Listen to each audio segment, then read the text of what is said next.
Alright everyone, it appears we are still like 1 minute before the official break of the hour, but I think we can slowly, gently start to roll this thing off the grid.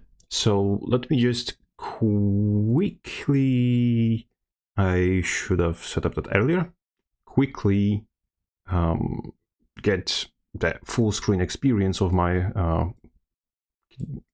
update browser.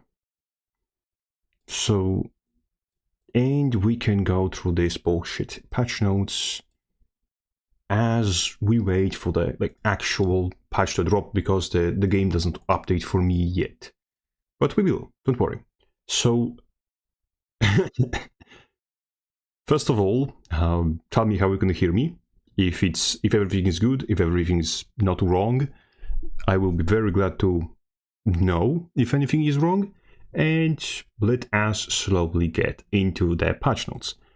We will skim over all of the Windows Day shit, general bug fixes, etc. That don't really interest us. Hello there. And first of all, the profession skill with the general immediately starts with a banger. Immediately. Ground target skills can no longer be cast using the snap ground target to current target option if the target is off screen or behind an obstacle that hides them from the camera. This is fucking amazing. Holy moly, this is incredible. This is great. Oof. Immediately. This will immediately reduce the amount of cancer that you have from the grenade engines, from Spear Warrior as well, because you have Spear 2 and Spear 4. A lot of the classes which used to abuse it are pretty much not going able to abuse it anymore, or it will be more tricky to abuse it, because what this option is supposed to be is an accessibility option for people with physical disabilities, mainly. So that being essentially an aimbot in PvP was definitely not intended. What I would also want this to access, this option specifically to have, is to check if to not be castable if the character is facing away, because people will still be using about face to abuse this thing, and I think that would then immediately just cut off all of the possible options how this accessibility option can be abused. So, but yeah, we're already halfway there. This is incredibly good change. The Relic of Castora has heals for less in World v World in PvP. If I remember correctly, this is the relic that increases everyone's HP, healing to others when target is below 50% health. So yes, this shouldn't be 25%, because yeah, 25% on this was a little cancer. Now let's get to the class changes. What do we have first? First of Evoker. Most likely Evoker, Amalgam, Luminary, and I'm guessing Conduit will... I'm guessing right now will get strongly nerfed, Ritualists probably also as well. But let's see. Fairy Mate no longer increases burning damage, so first nerf. Familiar Prowess reduces the condition damage from 7 to 5% in PvE only. Reduces the strike damage in PvE only. Interesting, so it was overperforming in PvE. Familiar's Focus, the same thing, reduces condition damage bonus from 20% to 15% in PvE. Reduces strike damage from 20 to 15% in PvE. Ignite. Consecutive strikes from this skill now increase the burning duration instead of the number of stacks. Ah, that's interesting. So it will do... So they spread the damage more over time, so it's less of a condition burst. I feel slightly vindicated, because I just made a video with this, pointing out bursting with conditions as a problem that is something that fundamentally stands against the very concept of condition damage over time. So I feel my ego stroke, but it's not precisely the specific thing which I was complaining about, so I will pass it down to coincidence. But still, this is technically a nerf and a good change at the same time. English language, why did you condemn me? I thought to myself, if I'm lying, let the god choke me down, and he did. Conflagration. Reduce the burning duration from 6 to 4.5 in PvE only. There's quite a lot of PvE only here. But so far this and this only applies to competitive modes. Sunspot. This trait has now 5 seconds cooldown? When specialist in fire... Oh! So, you know how when you're playing Evoker, you essentially have 4 fire attunements, yeah? So what I understand is that Sunspot would activate every time you attunement swap when you're Fire Evoker. Okay. Flame Explosion. This trait has now 5-second cooldown. Probably the same thing. Good thing these are addressed. Thank you. English language, do not condemn me again. Specialized elements. Adjusted the basic skill recharge reduction from 2 seconds to 10% of the skill's recharge time? Basic skill recharge reduction from... Huh. Okay. So this now scales with the cooldown of the skill. So the skills which are above... like below 20 seconds essentially are all nerfed, and skills that are above 20 seconds are all buffed, from what I understand. This is basic skill and empowered skill. I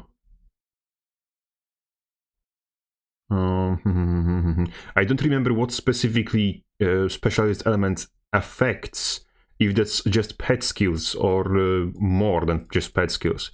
But still, from everything that this trait affected, all of the skills which are below 20 seconds were currently nerfed, and all of that were above 20 seconds are slightly buffed. And the empowered skill, that I think is the pet skill, but I'm not certain. Let's just fucking Google this to be sure. Yes. Thank you. You cannot leave your selected attunement from your basic skill recharge more quickly. Yes, so this is pet skills only. So from the pet skills, from pet skills, all of the pet skills that are below 20 seconds were nerfed. Those which were longer than 20 seconds were buffed in terms of recharge time. And empowered skills... So yeah, shifting power essentially. Not much that would really change. Electric Enchantment reduces the power coefficient from in PvE only. Reduce the power coefficient in PvE only. Reduce the bonus critical damage also in PvE only. Those are a lot of PvE changes, but there's also Familiar Blessing PvP in World v World now grants Might instead of Quickness. Might instead of Quickness, that is a massive nerf. And Air now grants Fury instead of Quickness, another massive nerf. This... Ouch, this is massive change, massive downward adjustment. So essentially it's good. No longer we have increased burning damage on... we have less stacks of burning, so less damage now. These two are essentially, like, cannot be spammed as much. Cooldown, the short cooldowns are longer, and no quickness, or at least much less quickness. So yeah, like 4 consecutive big nerfs to Evoker. This is technically, I would say good, Because Evoker was overperforming in competitive modes, but nowhere near as much as rest of the big fishes of the cast. But still, decisive changes. Now let's see what they did to Amalgam. Mercurial tendencies increase the cooldown reduction from 2 to 2.5 in PvE, so buffs in PvE. Interesting. Carbonic compulsion reduce the poison duration from 6 to 3 in PvE, so buff in PvE, nerf in PvE. Willing Host reduce the strike damage from 15 to 5% and remove the condition damage increase in PvE only, so another PvE nerf. Symbolic Synergy increase the morph damage increase from 10 to 33 in PvE. Okay, so this is very interesting. Nerf, so buff, nerf, nerf, buff. New genes increase the might stacks from 3 to 4 and the might duration from 6 to 12 in PvE only. Increase the offensive protocol obliterate might duration from 6 to 12 in PvE only. So PvE buff. Double Helix increase the attribute bonus from 50 to 100% in PvE only. Another PvE buff. Reduce the power coefficient in PvE nerf. PvE nerf. On Shred and Obliterate. On Pierce. Another PvE nerf. Demolish. Reduce the spin power coefficient and the smash power coefficient in PvE only. PvE nerf. PvE nerf. Fix the issue that prevented this skill from properly removing impairing conditions when applied by different sources. So this is puzzling and confusing. We have a buff, a nerf. A nerf, a buff. A buff, a buff. Nerf, nerf, nerf, nerf, nerf. And quality of life, which technically is, if I read it correctly, a buff. Mainly in PvE. So it went completely under the radar in competitive modes. And just give it a monochrome of the changes that are buffs and nerfs for PvE only. This is very interesting. Very interesting. Because I see that they try to target something specifically, but instead of just nerfing things, they give compensation buffs. Which I'm very happy because like Arena had the tendency to just nuke things without compensation. But I'm suspicious to why there is nothing when it pertains to competitive. No PvP, no World v World changes whatsoever.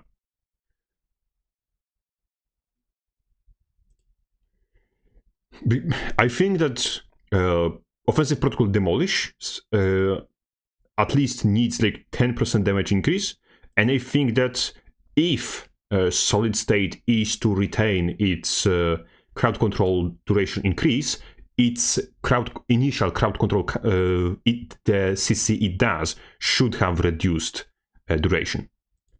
But that's just what I think. So we will see if Amalgam is addressed in upcoming patches, but this is not what I expected, honestly. This is less than I expected, and not what I expected totally. So let's get to Guardian. Luminary. Fix an issue that caused Luminary weapons to use incorrect weapon strength in PvE in the World v World. This results in damage increase of about 64% to all force skills in these modes. 60% damage increase out of bug fix. Radiant Justice, a warning area now is displayed to enemies only. So now Guardian, Luminary Forge 2 gets a ground target, ground CC indicator. Increase the explosion power coefficient from damage increases? Okay. Now that I'm not stoked with, especially considering that Luminary can already play full bunker and still nuke people with this thing, Dazzling Hammer. No, Radiant Justice, that is F1. I'm stupid.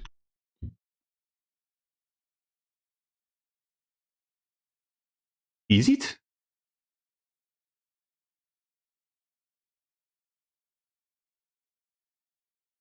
Show me yourself. This is the... It's the auto attack. No, it is the F1. It is the F1. Yes. So why does this display the ground targets?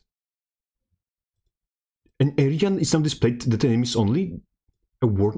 Why? Why this specifically? It's an instacast. It's an instacast F1. Huh? Dazzling Hammer reduced the... So this is the... the F1. And this... no, shit. I'm stupid. This is the... Dazzling Hammer is the Forge 2. So reduce the power coefficient in PvE and in PvP. So this is nerf to Forge 2. Okay. Shining Spin, another nerf. Another nerf to Forge 2. Okay. Gleaming Blade, that is, if I remember correctly, the Forge 4, the Leap. Reduce the power coefficient in PvE only. Radiant Armaments reduce the hammer strike damage bonus from 10 to 7 in PvE only. Reduce the power coefficient from 22 to 1.7 in PvE only of Sovereign of Light. Result Stance, reduce the initial ally healing from... Those are PvE numbers, right? Result Stance. The initial ally healing, or maybe it's all. But if it's the only ally healing, then yeah, it might be all. Huh. Illuminating Inspiration reduces the recharge duration, recharge reduction, I'm sorry, from 4 to 3 seconds in PvP and what you want. So again, not what I was expecting. A little, like I was expecting this. From everything that happened here, I expected only this. Everything else is a little surprising to me. So yeah, I can understand this, like the PvE damage nerfs, because I was completely like ignoring what's happening in PvE. So this is not surprising to me. But from the PvP changes, like, okay, the Hammer 2 getting nerfed is definitely good, because the Luminary will not be able to play support or play a full bunker and still just burst people down like genuine DPSs do.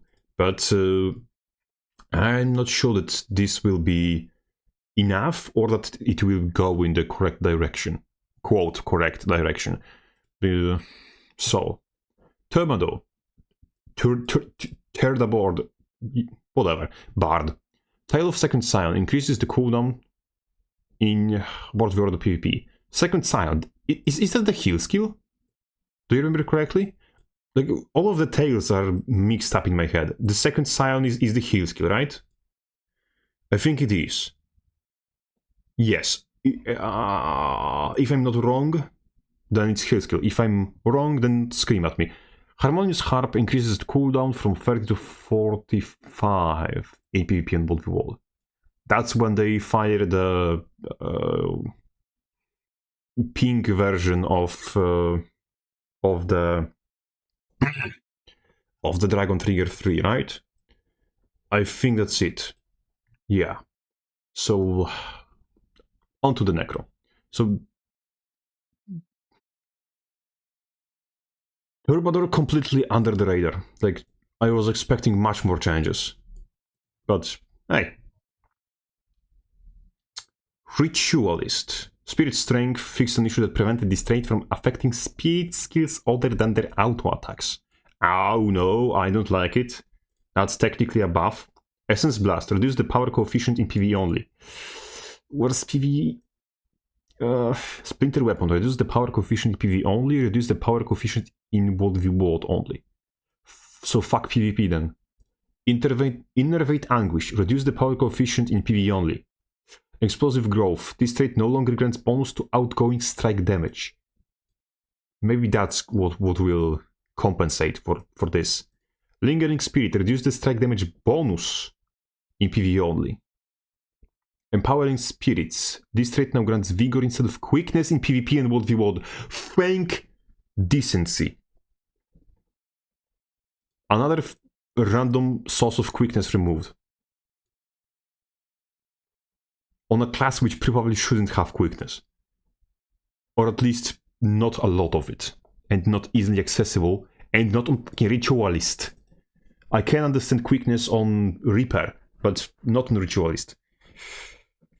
On Reaper, and I think Harbinger also has it, because Harbinger has the everything bagel on the elite skill. So Anguish, reduce the power coefficient. Yes, thank you. Wanderlust, reduce the power coefficient in PvP and World. Thank you as well.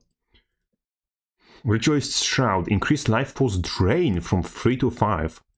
This is okay. This is a massive nerf. Like, Ritualist will become less tanky because he will lose Shroud faster, and he will deal less damage. So he will have to invest more into damage to achieve the same power as he currently has, and he will relay his damage slower. So we have like the triple hit package.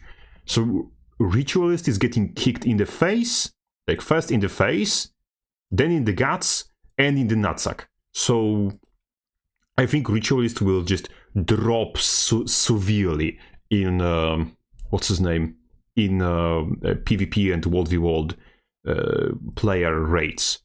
I think it will not immediately, but it will gradually like go down to be played by specifically people who either want to play Ritualist or people who want to like to the access to the specific strengths of Ritualist, which is the positioning control, the area control with spirits, and the shadow step. So he still has a lot of shit. It's just it will no longer be a Reaper with a shadow step, essentially. So I think this is good. Might be a little harsh, but overall I think it's decent. It moves in the correct direction. Ranger, Gale Shot. Gale Shot. Bird of Prey reduces the damage increase in PvE only. PvE only, PvE only, PvE only, PvE only. So nerfs in PvE. Just in PvE. Nothing PvP related. Which is, okay, I'm fine with that. I still think that the, what's the name? The Gale Bow 5 is probably going to need some attention. I think the day's duration on that needs to go down by at least half a second. But I cannot, what's his name? I cannot English language, why did you condemn me? I summoned you to my arms, to my aid. I cannot argue with the fact that Gale Shot is nowhere near the same level of bullshit as any of the above. So Revenant, Conduit, this is the biggest bullshit currently available. Release Potential Assassin, increase the power coefficient in PvE only, thank god. Release Potential Mesmer, reduce the torment duration in PvE only, reduce the torment count from 5 to 4 in PvE only, decrease the torment duration, increase per affinity from 15% to 10% in all modes. Duration.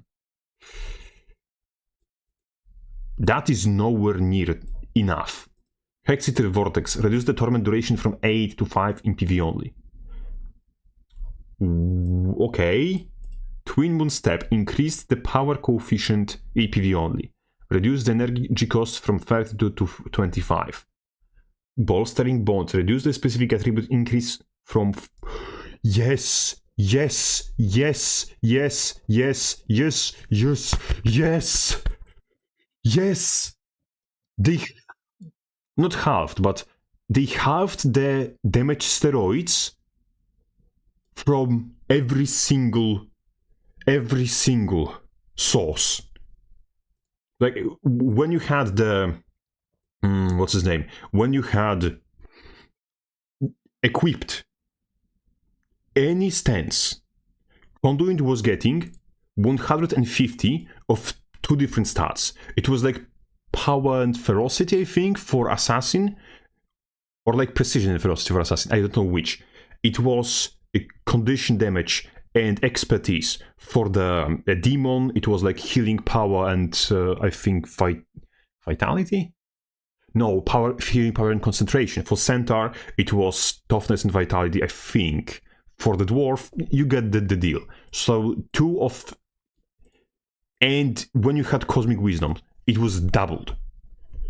So you had 300 of 2 different stats from both of your stances, because it wasn't just when you are in that specific stance, it was permanent essentially.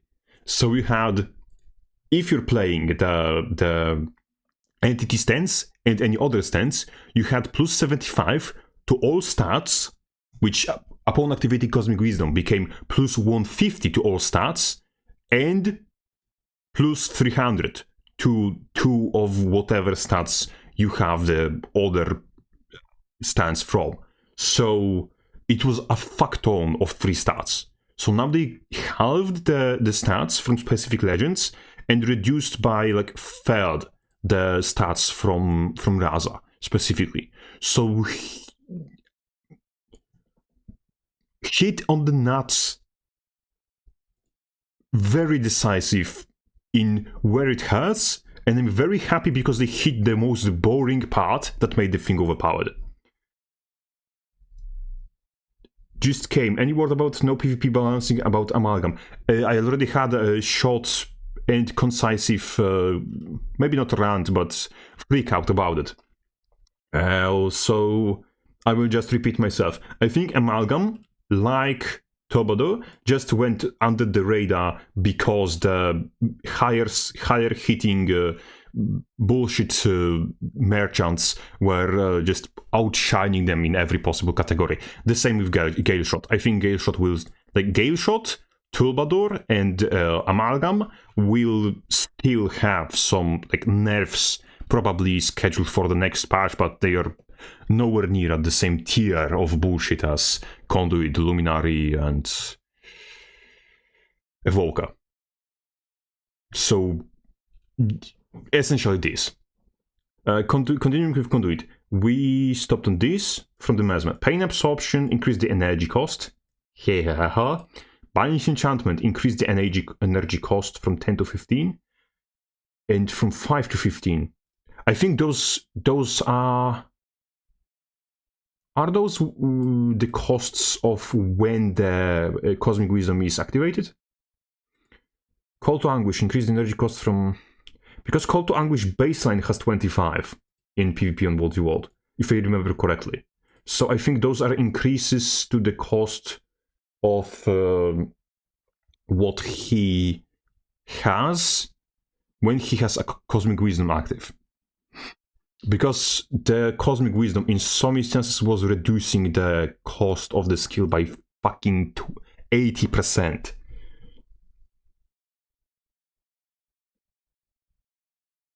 I think this will be fine. Like this plus this might put the thing in its place. From the Warrior, increase the initial cooldown from 0.2 to 0.25 to 0.5 in World v World. Form of the Warrior. Those are all Cosmic Wisdoms, right? Yes, so Form of the Warrior is like retaliation in damage. So this would make sense. Form of the Dervish increase the power coefficient. So that is Raza, the spinning scythe. Increase power coefficient. I'm not entirely happy with that. I think that we could not buff Conduit right now, but I also see why they would want to prop up the Form of the Dervish. So, Mistfire. This trait now bans enemies instead of dazing them when Cosmic Wisdom is activated. Thank you! Reducing the banning duration from 5 to 4 seconds in World v World and PvP. This is my favorite change right now. This is my currently favorite changes. Second after this. Enhanced Embodiment. Increase the recharge reduction from 20 to 30% in World v World. I'm gonna be honest, I have no idea what this does. Let me just quickly Google this some bitch. Reduce the recharge of invoking legends in combat. Oh, so it's like... So it's like, what's his name? Like Revenant's version of Fast Hands. Huh. So that is what it does.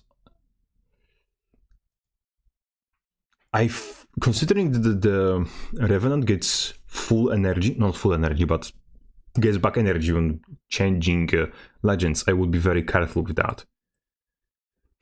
Raise potential dervish, increase the casting time by 0.3 seconds. Increase the casting time. Okay, I don't like this nerf specifically. This nerf specifically I dislike because the casting time of skills often just increasing it haphazardly makes the skills feel clunky for no reason. So I'm not entirely happy with that, but I would have to go into the game and press the button a couple times to just see. He's the only one I play who believes the warrior is being of love who bestows blessings and life. Huh? I'm not questioning with currently this opinion, Christopher. I will just leave it as it is and be happy on my own. So, Thief, Antiquary. What the fuck is this? Later. No side drugs. Squirrel! Antiquary. Forged Sofa Dash. Increase the radius of the bombs. Fix an issue that caused the burning count and duration of the bombs by the skill to differ from those dropped when its skill activates. Okay. Mistborn Mortar reduces the burning duration caused by the tried enhanced version of this skill from 3 seconds to 2.5 in all game modes. Reduce the burning duration for this skill beneficial effect from 6 seconds to 3 in PvE only. God, I'm dying, sorry. Stone Summit Cannon. Reduce the burning duration on regular strikes from 5 to 4 seconds PvE only. Reduce the burning duration on backfire strikes from 8 to 6 in PvE only. Combat High. Reduce the outgoing strike damage in PvE only. Possessive Hoarder. Defensive artifacts now grant alacrity instead of regeneration in PvE only. Also PvE only pretty much, with just this being... hold on, where is it? I mean... Antiquary is still shit in anything but PvE. I wouldn't say so. There are few builds that Antiquary has that, maybe not few, it's like 1 or 2 builds, which are extremely bullshit. But it's just, you know, the case of extreme bullshit. It's, you know. Antiquary has a tendency, like currently, either you have to just learn the fuck told of bullshit to play it, so it has like a higher increased barrier to entry, or if you're playing in low enough lobbies, or if you're just very efficient at pressing buttons, you can just spam without thinking on what you're doing and still succeed a lot. So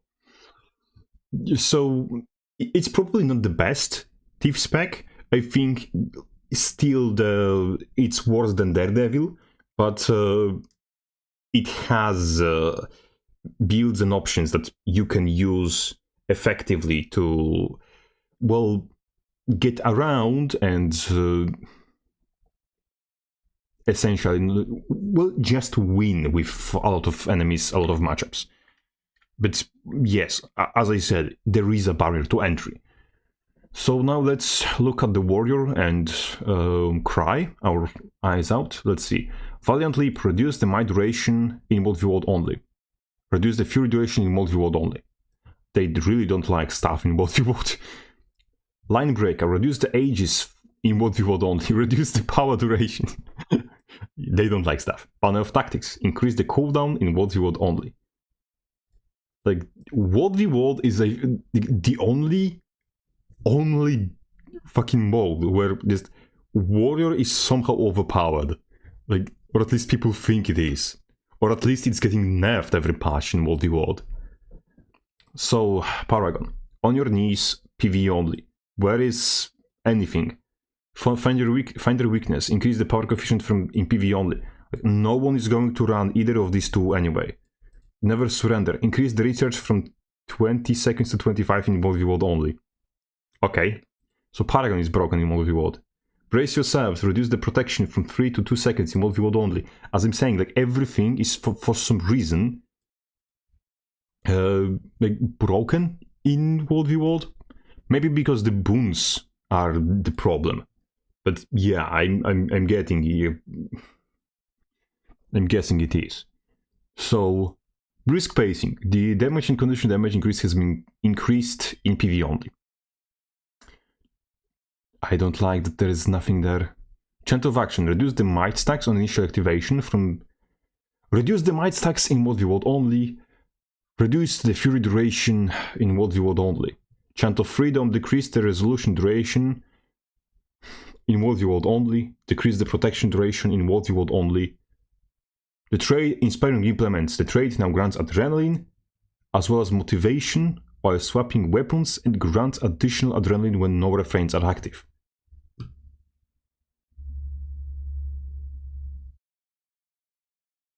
Okay.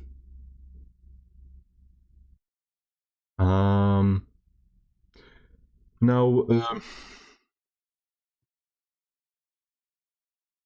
where's the rest of warrior changes? Like, this cannot be fucking everything. Okay.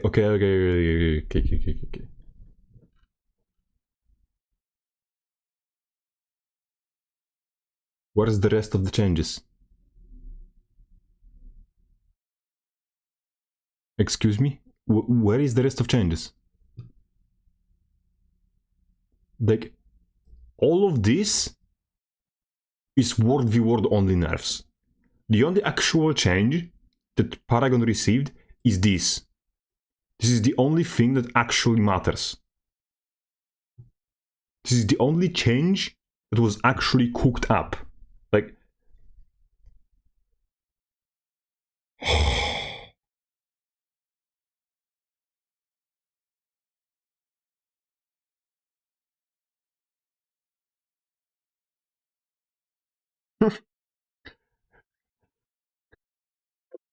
Ayo, ArenaNet! How do you expect me to make 20-minute video about a singular lane of text? Maybe it's something stupid like 20 adrenaline. Maybe... Let's at least see it in game. Like, this is... this entire thing is sad. Like...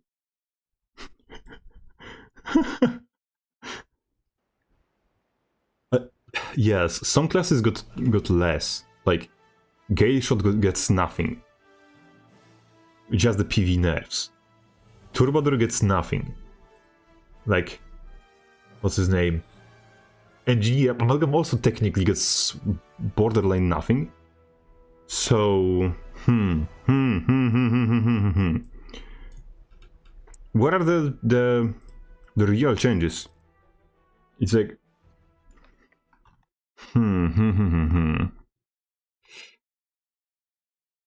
This is got to be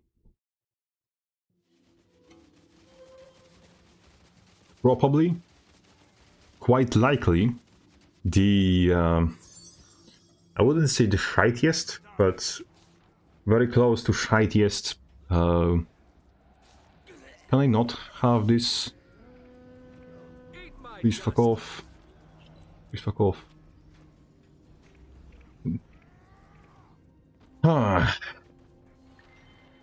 I'm gonna say this. I'm not impressed with Gingerbread Homestead. Okay, that is funny. Okay, back to crashing out, because I'm not done crashing out. I should be crashing out still. They should have implemented some decent changes in this some bitch, but they didn't. Inspiring implements 5 adrenaline, motivation stacks 1, Motivation can be gained if refrain is active. Can you drain the motivation when you swap weapons? Okay. So, you know what we should do? I'm gonna be evil by 1 second, I'm gonna be a cunt. You know, we should buy this and build a gingerbread Auschwitz. Speedrun demonetization. Let's go. Oh, I'm a disgusting freak. As I was saying, let's see. This is randomized build, so don't pay attention to that. So if I do this, and I do this, that's 5 adrenaline. Huh.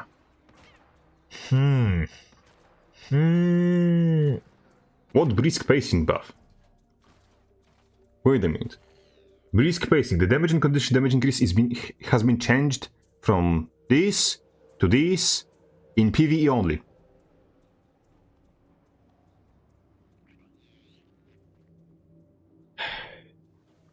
Hey, or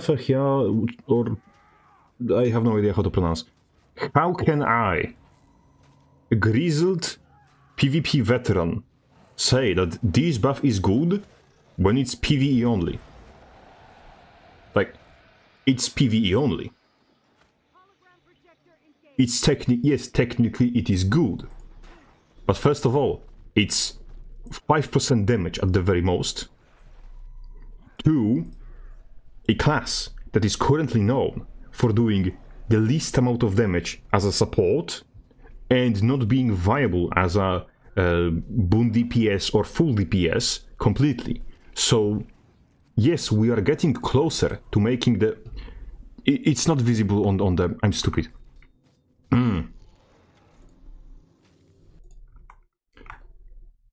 Allow me to correct myself. Again, like, we are getting closer with this to where Paragon should be. It's nowhere near enough. It's like, okay, we have added a... We added a glass of water to a desert. This is what this change is. So, unfortunately, this is nowhere near what I would constitute to be a good enough change, or substantial enough change. And of course, you also need to remember that to play with brisk pacing, you have to not grant alacrity. So every build that grants alacrity cannot use that. So it's like, and it's a numeric change. So this is nothing booga. This is nothing bugger. This is, well, a droplet in the sea of needs, essentially. So yeah. I need a spellbreaker what we will build that doesn't suck. I run duo with a dagger kata. Any suggestions? If you want a... That depends if you want to prioritize mobility and if you want... Shit. If you specifically do play in duo, you can play dual mace for extra lockdown, but you will have certain amount of trouble with chasing down enemies. If you want to be more mobile, more of a traditional spellbreaker, the dagger shield staff with traditional, well, strength, discipline, and spellbreaker will pretty much the cookie cutter build, spellbreaker build will suffice, will serve you enough, and you will still have pretty much everything you need. So let's try to go with the initial plan of making a Paragon build that doesn't suck. I'm afraid it might be impossible, but we will find out. Let's take what we were playing as the Shit, fuck. As the dodge roll build as a baseline, and see from there. What weapons we have? We have greatsword, we have this, we have... I think spear is still going to be better. Where is my spear? Here's my spear. My spear, my greatsword, and... yeah, we will now see how this with inspiring implements. Spam Paragon? Yes, spam Paragon. That's the idea. Relic of Claw. I think because we're getting adrenaline on this, we could be running with Warrior, with Relic of Warrior. Because we will get more adrenaline and more motivation.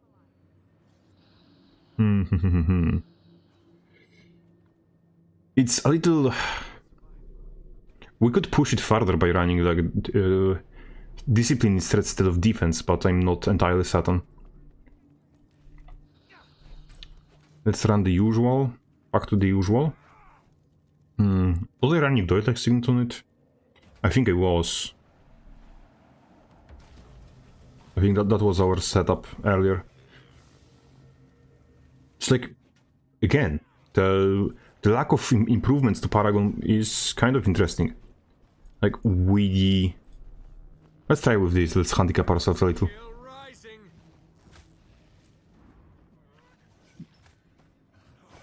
Yes, the Dutch spam Paragon will now see its days of glory, or days of being dogshit as always.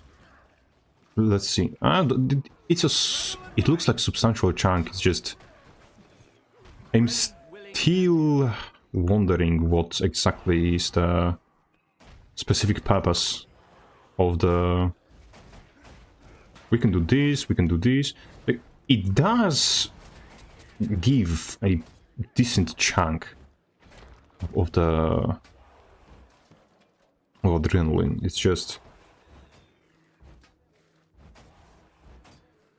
we see, we have... where is it? This trait now grants adrenaline as well as motivation while swapping weapons, and grants additional adrenaline when no refrain is active. Does it give additional adrenaline? Because it doesn't say here. Motivation only can be gained while the refrain is active, but it says nothing about adrenaline. No motivation.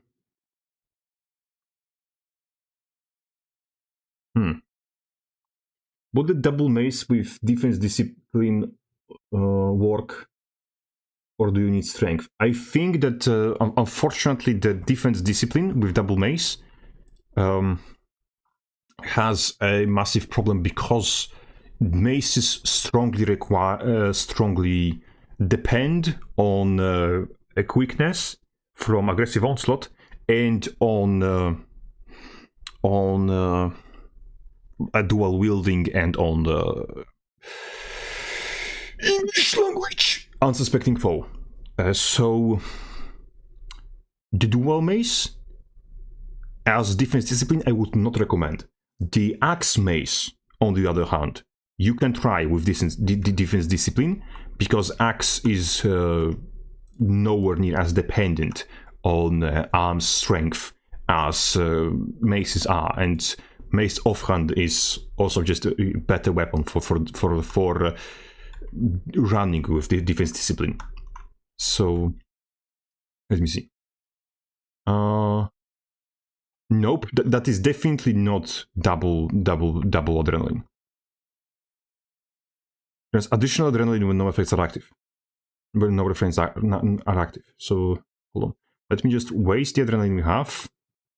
So this is one adrenaline. And this is now... Jesus Christ, turn this shit off. Turn auto attack off. So 0 adrenaline, no refrain active, 5 adrenaline. So 5 adrenaline is the increased adrenaline. In quote, increased adrenaline. So now we will activate refrain, 3 adrenaline, weapon swap, 8 adrenaline. There is no change. Like,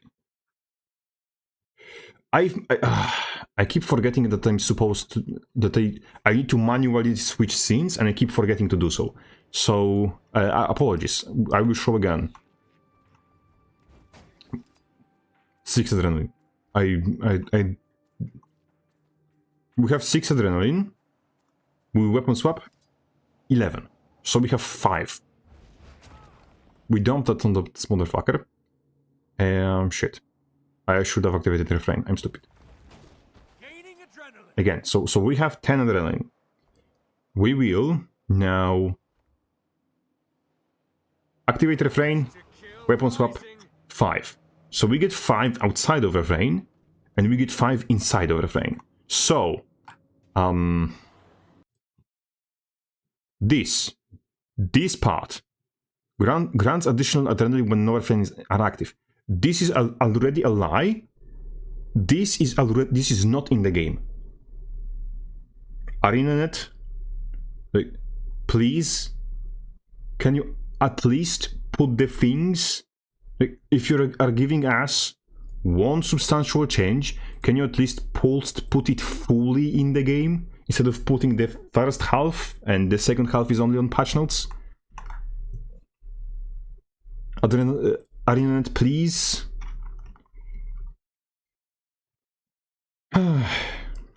As usual, the warrior treatment never disappoints. Never. Never.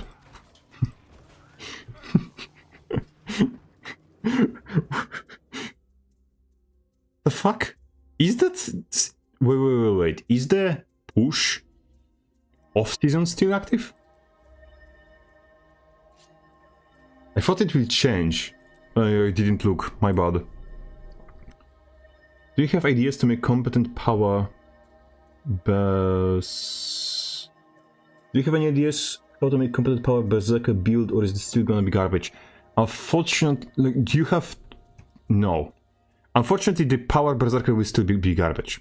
Like, this patch, power berserker is still garbage. Because you still have, essentially, either you have to absolutely just massively invest into damage, to the point where you're a complete glass cannon, where other classes which are built similarly to be glass cannons, quote glass cannons, have much more defenses than you do.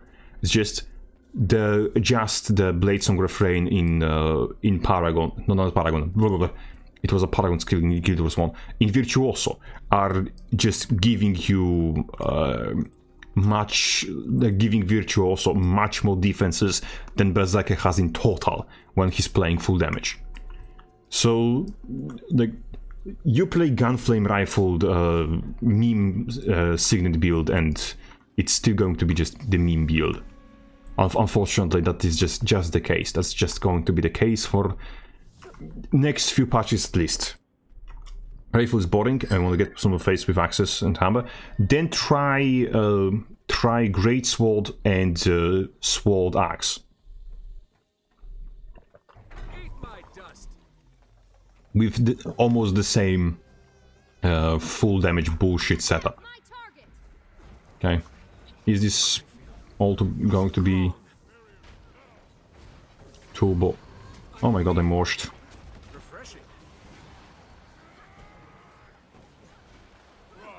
Super speed is fun. Will I have chance to revive that guy? No. He's dead in seconds. How do they have so much of the...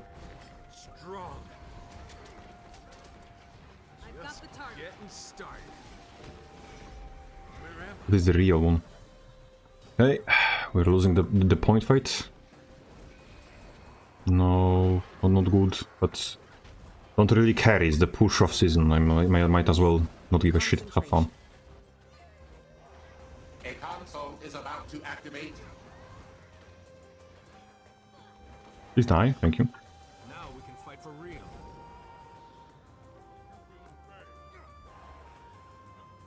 Can we somehow?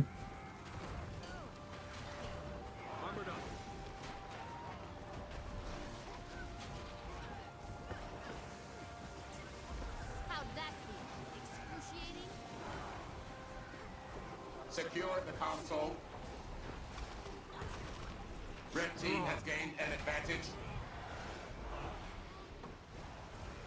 One more. I'm gonna say I'm not a big fan of push.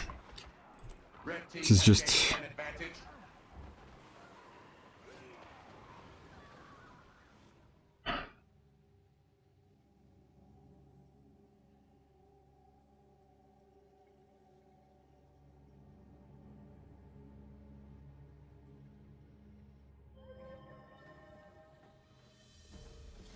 Urge to kill rising.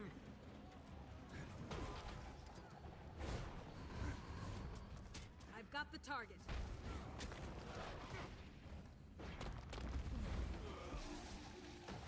Love it. Eat my dust. Come on. If you want me, bro. Been waiting for this your entire... I don't know how long. Almost ready. Ready to unleash. Oh, come on. I love it. I've got the target. Lol.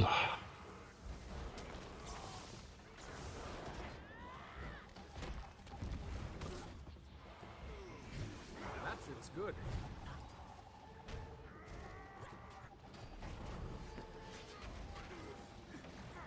A console is about to activate. Almost there. Now we can fight That's for how real. amazing I am. A little bit about what I was saying. It just comes to bite me in the butt. The amalgam flying under the radar.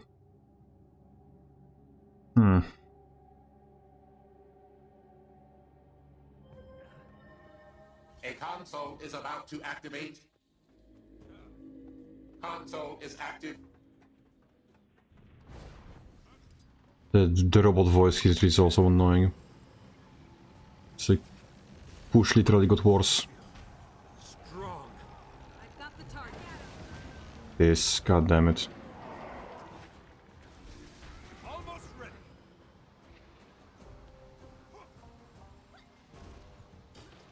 Now we can fight for real. Secure the console.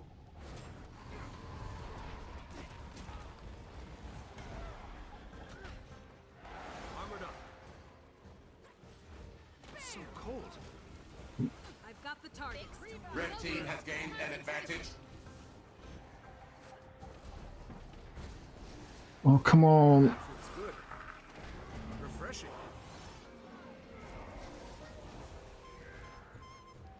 Now we can fight Oh, for that's the enemy. Great. Yeah. I'm very skilled.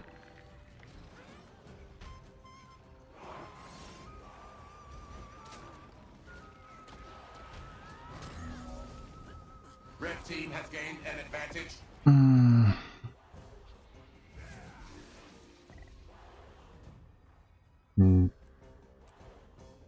Push. Love this mode. It's totally not getting me frustrated to the point where I'm unable to play within seconds.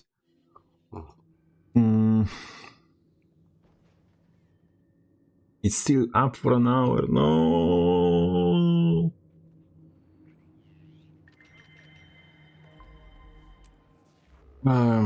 We're playing unranked then. Unranked. Because honestly, I prefer to be in World v World than in push.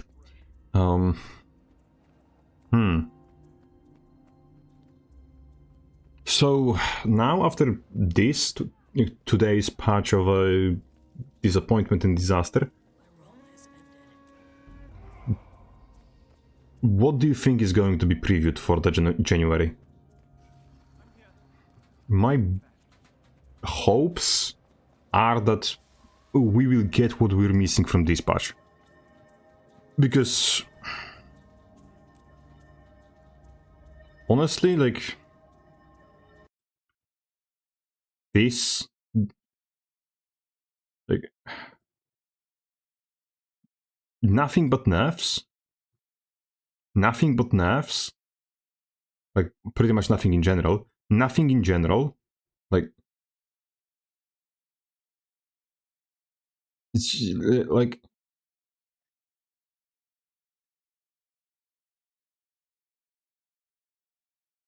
I came expecting nothing, and I'm still disappointed.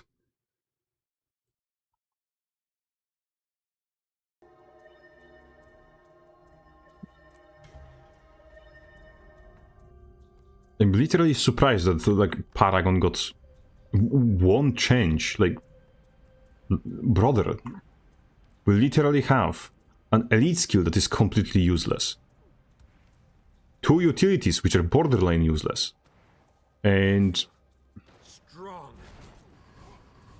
my mind fucking off, and like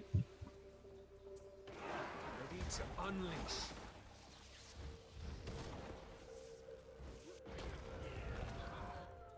That feels good.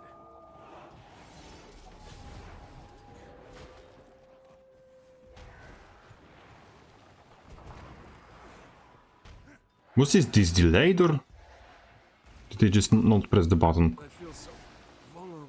It's like Paragon should have something. It currently doesn't have anything. It's like Core Warrior for Disembodied, which kind of is me, but let's not try to pretend like it's substantial and interesting. Damn.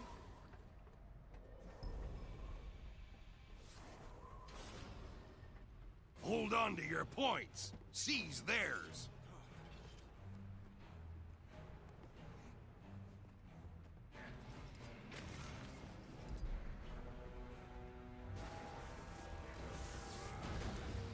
Gaining adrenaline.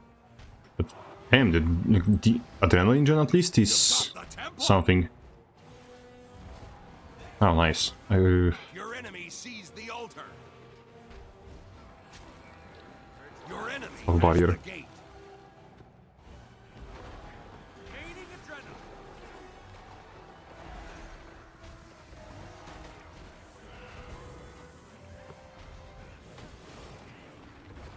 Just getting started.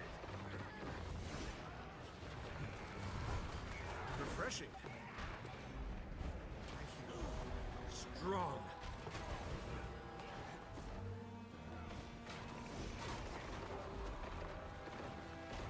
Now we can fight for real. Yeah, this is a very scuffed fight, Hold the gate. but good enough for fun. Has the temple now. Aegis, gotta love me some Aegis. Receive the light. Gaining adrenaline. Almost ready. Justice. Courage. Resolve. I love the obscured thing. Alright, this was interesting. Now it's time for me to go. So see ya. Yeah, see you later. Have fun.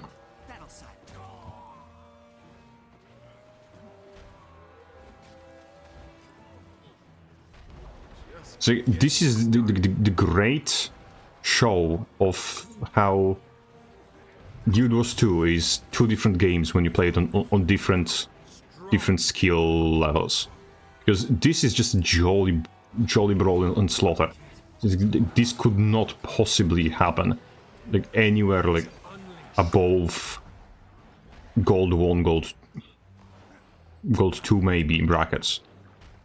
Gold 2 is already like kind of decent and decently sweaty too. Okay, thank you for ignoring the fact that it was in evasion frames. I'm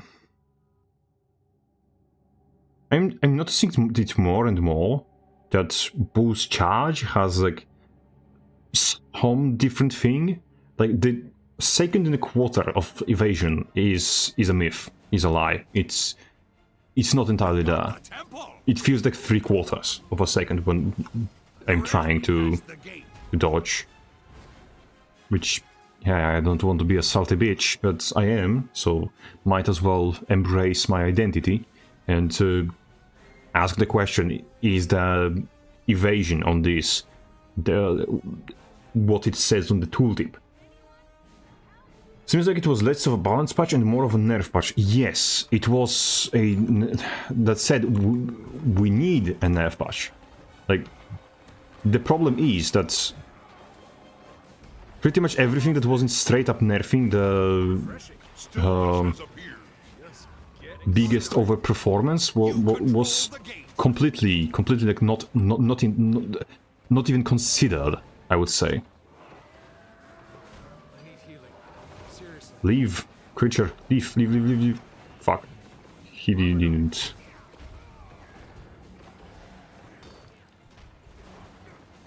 Shite. Kill rising. Mute.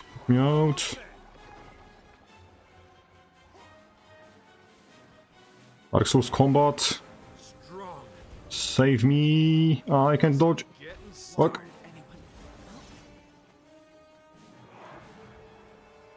Hey. I'm saved. This may come in clutch. The what's his name? Thank you, Spear 3. Thank you. I will forever remember you as the bitch who doesn't hit the thing it's supposed to hit. So almost there. I gave him a haircut. Literally. With that spear. And it didn't connect. Magnificent. That is also magnificent.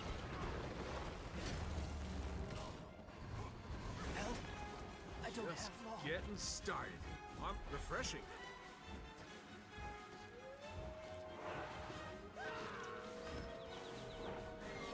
Got the trampier piercing. You control the gate.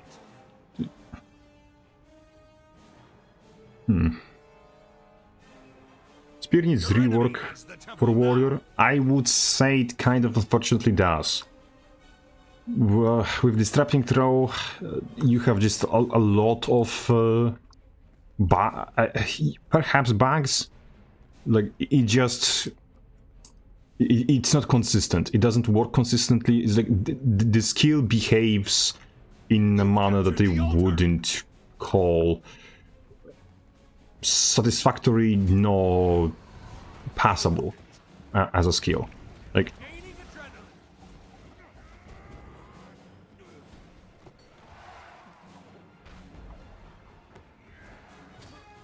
Refreshing.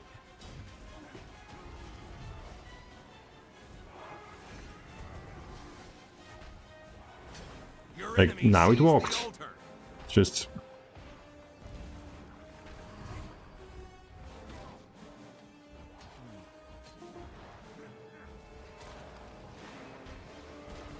and now I have to run. Ability has appeared. Don't condemn me, my legs. Gaining adrenaline. Ready to unleash. Oh shit, behind me.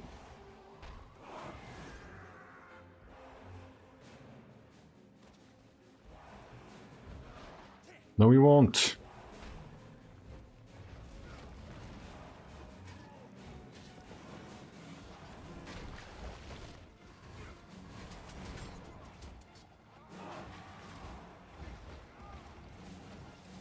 Your enemy has the gate. That feels good.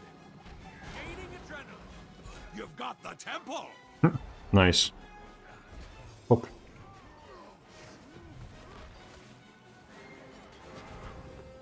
Low on endurance.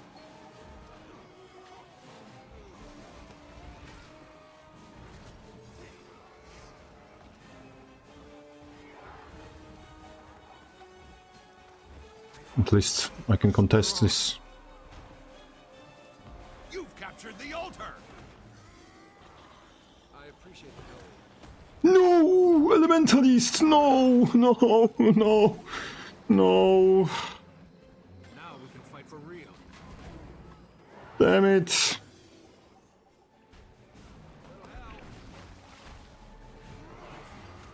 Strong. You control the gate.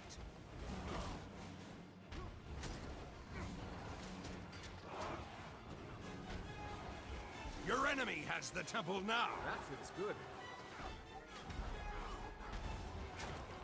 Why didn't they use the... Just getting started. Wow. The only way 100 blades is useful. Urge to kill rising.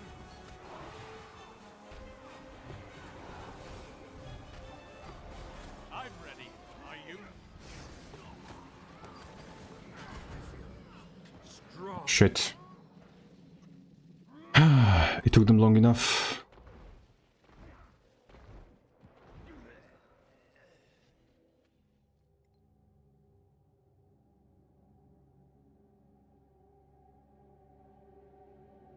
Block, block, block, and more block. Dagger is only power efficiently for PvP. Shot boon ever builds. Kind of. Also kind of not, but yes. Well, yes, but kind of no is the meme of the day and of decade. Spear needs... I would say Spear Warrior should have gotten a new set of attacks with Paragon, but then people would get mad that Warrior gets it and nobody else. Like, the problem with Warrior is that, like, unfortunately, if you ever played Guild Wars 1, and then and specifically what I played in Guild Wars 1 was a hybrid of Warrior and Ranger, because like, I wanted to be the ultimate power damage guy, so... Well, yes, it was that. So you quickly notice that Ranger in Guild Wars 2 is the Warrior Ranger hybrid from Guild Wars 1. So 80% of what Ranger is being Warrior. So you quite literally have now the problem that you have to just spread the Warrior skills that Warrior would have between Warrior and Ranger, because Ranger doesn't have a class identity besides being a Warrior with a pet.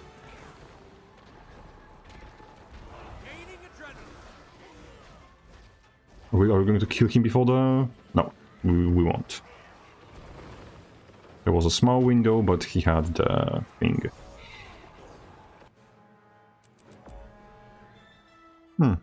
Was fun at the moment, for a while. I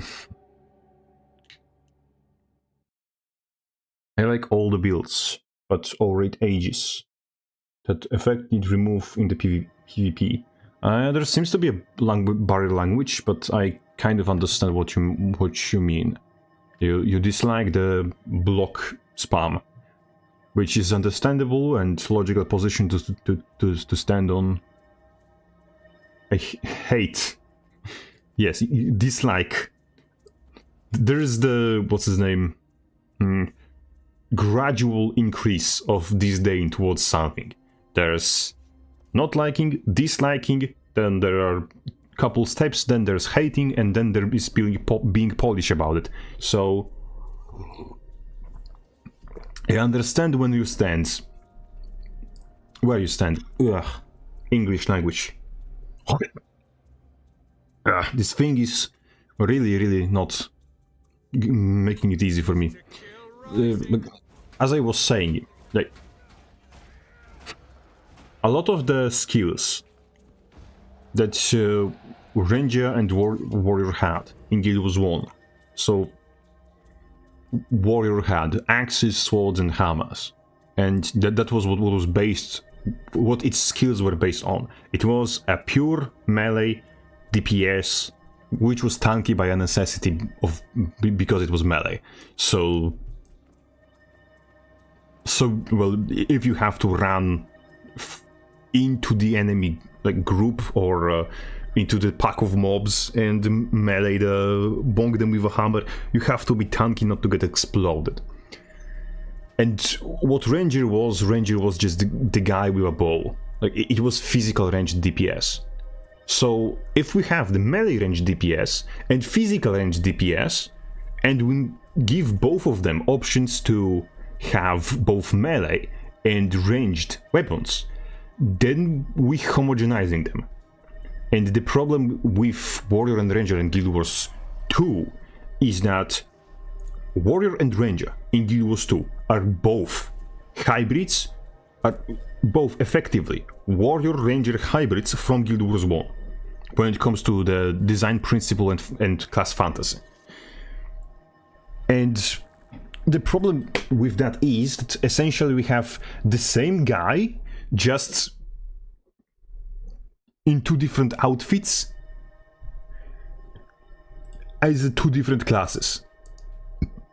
Because they are both hybrids of Guild Wars 1 Warrior and Guild Wars 1 Ranger. Both of them.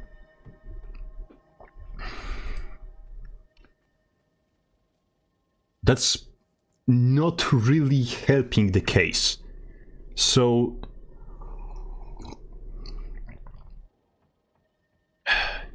then if you start thinking about it logically and start applying, well, what are the things that make Ranger Ranger? So first is the pet. In quotations, obviously, first is the pet. The problem with the pet is that logically every fucking idiot can have a pet. Even big animal that will defend you. Like, we literally have the class archetype like Tamer from what's his name, from Black Desert Online, where that is an actual child with a big dog. And if you want Crit and Drakehound in Guild Wars 2, you literally steal him from a child as a ranger. So yes, have fun. So if a child can have the same dog as ranger, then that's not something that makes ranger special and should be a excuse for a class mechanic and for a class to existing. Then we have, like, from Guild Wars 1, preparations, nature rituals, and marksmanship. Marksmanship immediately has to be thrown out of the window, because what marksmanship is, the marksmanship... English language, why did you condemn me? Return to my aid. Marksmanship is a mastery of a weapon. What is Warrior's entire shtick? You've lost the dock. He's a master of weaponry. So marksmanship is literally something that the warrior should have by default. Urge to kill rising.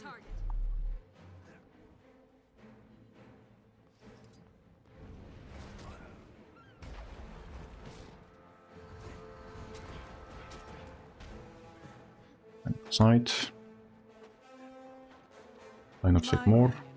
Running out of endurance.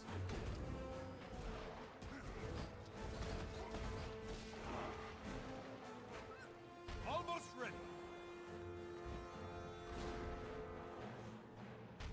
That is a stance berserker. That is choked. Melee from me. That's interesting. Why are you not zerking? Like, not at all. Why are you not zerking at all?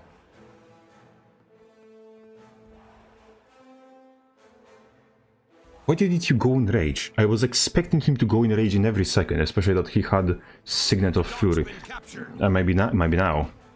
Will you go now? Unleash.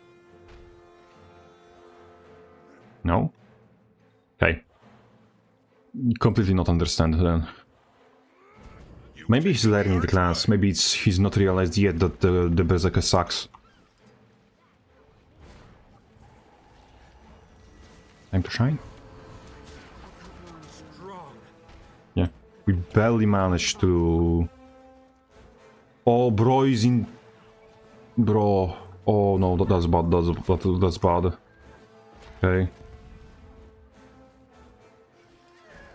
Okay, he slash and stack, good. give the signal and return fire once the cannons are loaded. That was sad, even if it happened to a Guardian. Like, something needs to be done about people getting trapped in the environment. In the what's his name? Oh, we're going to have a fight. He went invisible. I'm going to have fist up my ass any second from nowhere. Cannons loaded. Where the hell is he? Bell to signal them to fire. He went invis over there and he's not going on me? He's not taking the 1v1? Oh, he went there. Blue team ring the bell. Fire all cannons. That's a cheeky little bugger.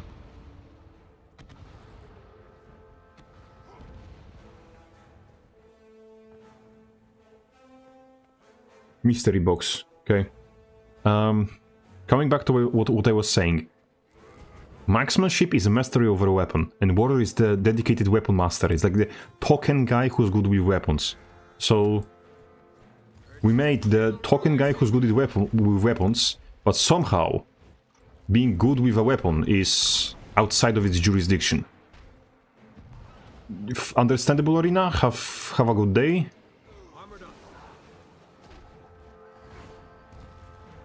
Like, nothing wrong here.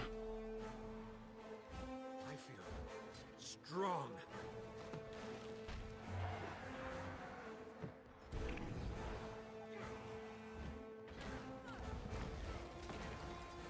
Adrenaline rising. Yep. Almost there. Just getting started.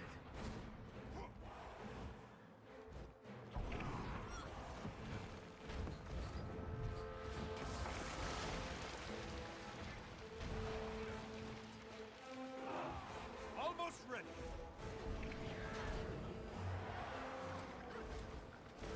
Eat my dust. That feels good. Adrenaline rising.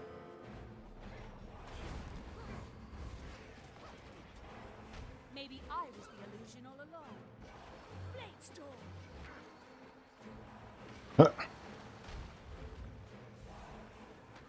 Your enemy took the archway.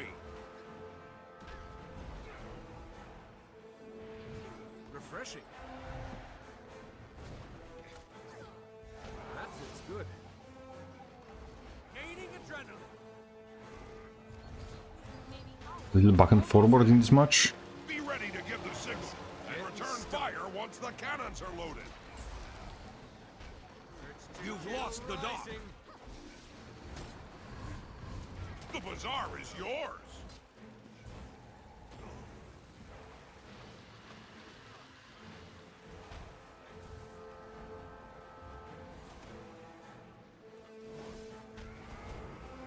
Never my problem. Cannons loaded. Ring the bell to signal them to fire. It's like You've taken the archway. Druid. Druid. It reminds me of what I was speaking about. It's like the things that define Ranger. If you have the pet or beast mastery, which unfortunately, like, having the pet, even GW2 is not really special. Children have them. We literally steal them from children to have Crichton Drakehound, for example. It's like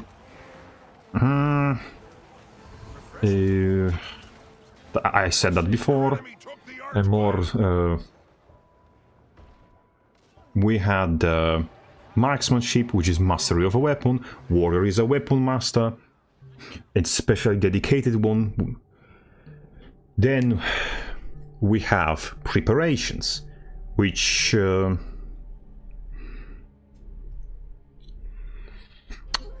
if you think about preparations as a concept, Ring the bell. Fire it all means getting cannons. well prepared. What do you think is sharpening your weapons, like caring for your weapons, caring for your equipment, which needs to be done a lot when you have metal ammo and metal everything? That is technically a preparation. It's just for some reason we didn't give warrior preparations or, well, skills in in this category or that are called preparations, because we have to differentiate rangers somehow. Yes, that's literally the only way you can possibly justify that. Because honestly, even putting on plate armor is a task that often requires help from the second person.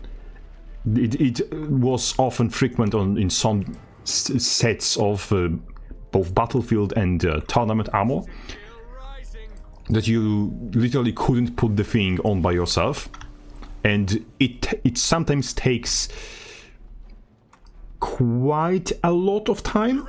So even putting on an armor can be potentially considered a preparation.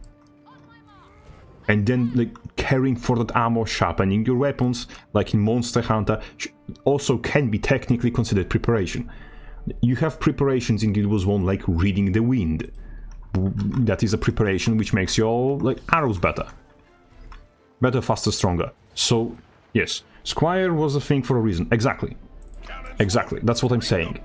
Like, the only reason behind why Warrior doesn't have preparations is, like, literally because we have to somehow make Warrior and Ranger different in Guild Wars 1. That was the whole concept. But... or at least that's what my cynical asshole mind is justifying to myself, as that's the concept. So, when we're having this entire bonanza afoot, well, obviously then, like, the class fantasy of a ranger is in 80% class fantasy of a warrior. The only things that were impossible to essentially justify putting on warrior from Guild Wars 1 Ranger Arsenal were nature rituals. And there was a few nature rituals in Ranger's Arsenal. Essentially, that was what you had summoning the spirits of nature. Summoning the spirits of nature was coined as a nature ritual in Guild Wars 1, and it was the pretty much only thing that was uniquely only Ranger. Because even Beast Mastery, like, first of all, like, children do it. Second of all, like, war beasts, as the name suggests, war beasts. Like, I cannot be more anal about it, even if I wanted.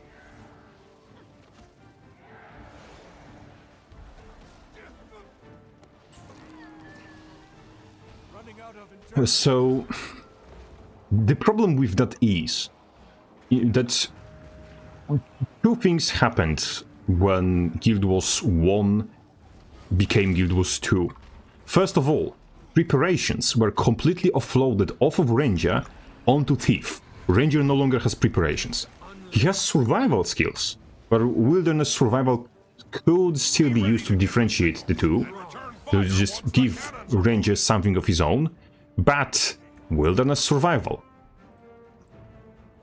and survival skills, like, I forgot about it. I'm going to be honest. I'm stupid. But Wilderness Survival and survival skills, the two things, they were reduced in scope in terms of, like, viability. No, not viability, but in terms of how big of a portion of Ranger's arsenal they are. They were a big thing. They are now there mainly, and that is kind of a problem, in my opinion, because when you're playing Ranger, what you're doing in is playing like a discount warrior. Because warrior is literally just a ranger with harder feet. Literally harder feet. So... And the things that made Ranger, like the things that we cannot in any way, shape or form put on warrior and made them fit, were reduced in scope to the point where they no longer matter on Ranger in Guild Wars 2. Because honestly, who of you was honestly playing with Ranger spirits and consider them substantial? The Ranger's spirit in Guild Wars 1, they were literally reshaping the way the entire battle was fought. Like, there is a spirit, for example, called Spirit of Winter, which is for Ritual of Winter, that makes it so if any attack is performed, that attack now does cold damage instead of its previous type of damage. So if you have like party that has big cold damage ammo, you can turn, for example, enemies' fire damage into cold damage with use of this spirit and get yourself a massive advantage. Because if they are not ready to face cold damage, but you're ready to face cold damage, and you're turning all of the damage, yours and theirs, into cold damage, that is a massive advantage to you. Similarly, there was a elite nature ritual called Edge of Extinction, which made it so, like, it created a spirit which made every creature of a certain type, like for example, if you have a human, or you have an 18, or you have a char die, they would deal damage to all of the creatures of the same type around them. So if you kill the char in a group of chars, other char would take damage. But if you, the player, was killed, then all of other players would also be damaged, because they're all human in the Guild Wars 1. Because you could only play human in Guild Wars 1. So the Edge of Extinction spirit, or Spirit of Extinction if I remember correctly, like, it was a massive snowball spirit. But because the spirits applied to enemy and to you, like, it was a great risk and reward factor. It was powerful spirit, one of the strongest in the game, but it also when used irresponsibly, thank you, English language, it could just wipe your party.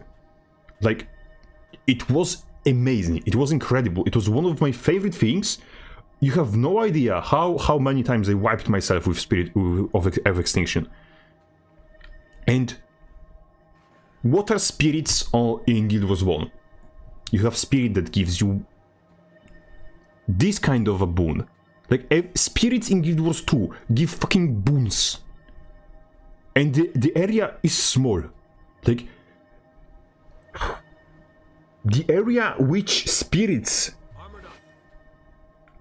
in Guild Wars 1 affected was fucking massive. You couldn't attack the spirit from outside of its area of influence. And attack range in Guild Wars 1 was massive for ranged characters. So, yes, and the problem is, like, if you have this massive, interesting, deep, and strategically substantial things taken out of class fantasy to be replaced with fucking boon access, like, I'm not surprised why players who played Guild Wars 1 are still playing Guild Wars 1 and not Guild Wars 2. Because Guild Wars 2 treats Ranger like a bitch. Like, that's just an example, but the Guild Wars 2 in certain cases is so much shallower than Guild Wars 1. It's downright insulting. Like, how the hell do we not have like Spirit of Extinction as a some sort of elite skill in Guild Wars 2? Like, why? Like, the only thing that the Ranger has as an elite spirit is Battle Standard that hits twice. Like, what? Who the hell got that idea? Like, this is some bitch-made bullshit that nobody cares about. I mean, that's why I'm crashing out about it, because I don't care. I don't care, therefore I crash out. I'm making my own points irrelevant in real time. Point fingers and laugh. But, as I was saying, like, the paths of Ranger that are pretty much Green Warrior was really put on the pedestal in Ranger of Guild Wars 2. And the paths that made Ranger different from Warrior were sidelined, reduced, or completely removed, or put on the thief. I still don't know why. And essentially that's it. Sensei04 says, thought I'd join to see what happens. What's happening? So what's happening? The usual it's happening, Mr. Sensei. Essentially, I'm having an existential crisis about meaningless bullshit that doesn't make sense or doesn't matter at all. So I'm crashing out about pointless differences between Guild Wars 1 Ranger and Guild Wars 2 Ranger currently. That's what I'm doing. So if you like to watch a evolving life case of mental downward spiral, you're welcome to stay. If you don't, there are sane Guild Wars 2 content creators, and I'm just not one of them. So now, as an informed viewer, you can make your informed decision. I hope I was helpful in that. Have fun. So, let me sip of the coffee.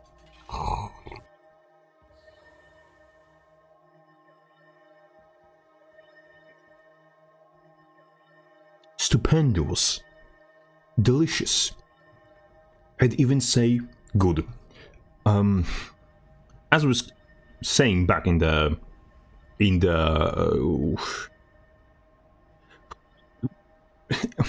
as I concluded, from what I have seen, from what I conclude, I'm done.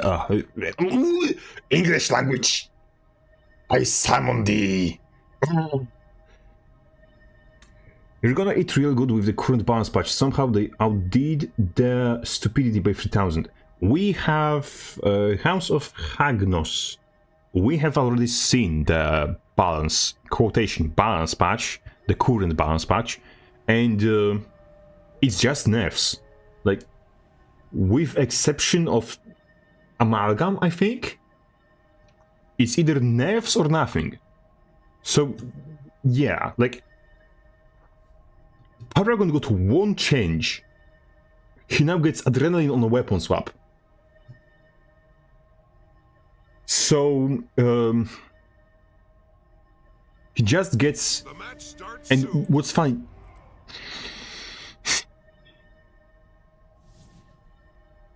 You know this trait. Paragon now has versatile rage. Paragon has versatile rage. Like, Jesus Christ. Hold on to your points. Seize theirs. I'm not mad, I'm not disappointed, I'm here. I'm Captain Crabface. self-proclaimed worst warrior on EU and probably NA, because I don't think NA has a bigger idiot than I am. But they can compete. They have the lead poisoning advantage. You've captured the altar. If I blink and there is a meat-adjacent product on top of me. Control That's an ally, thank god. I just shot myself. In the foot. Oh yeah,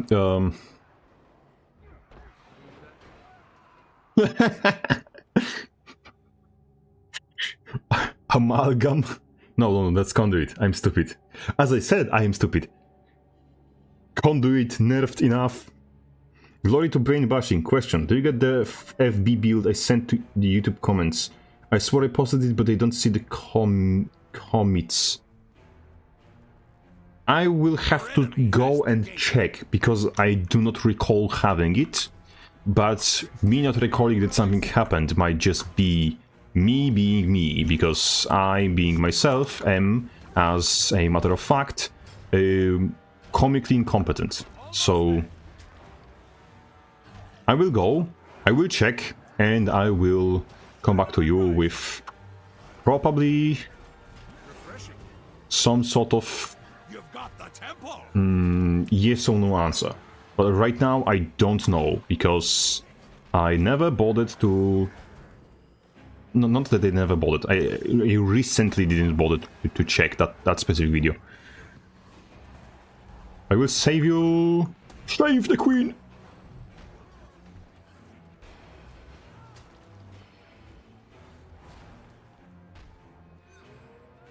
Get barrier, get barrier.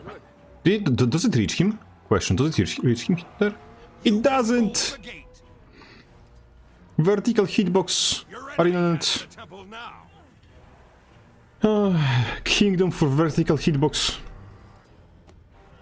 Refreshing. Be healed. I will stand next to you, make you feel awkward, and by that give you a inconsequential amount of healing. Let's go.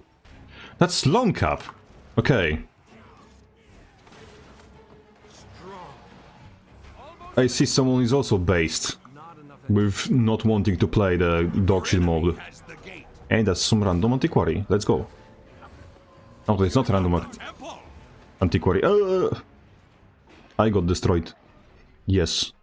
This is one of the best players best warrior players on EU. And he is also not playing push, you see? The good players agree with me that push sucks. Let's go. Be healed by the power of warrior screams. Now it's better. Like, you don't even have to scream, sorry. Has appeared. Honestly, streaming and screaming is continuously more and more of the same thing. You've captured the altar. Like, you just aura farming as a Paragon. You just aura farming on top of somebody, and they, like, your aura is so strong that you made their flesh mend back into shape.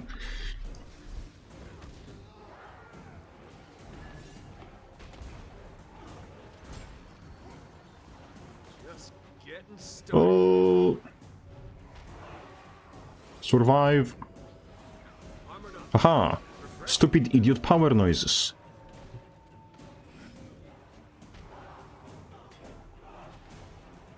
Remember, you cannot be killed without your consent. Oh fuck.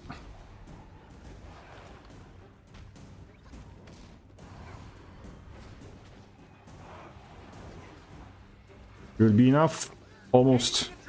Yes. Almost again. Almost there. I blocked myself! Okay.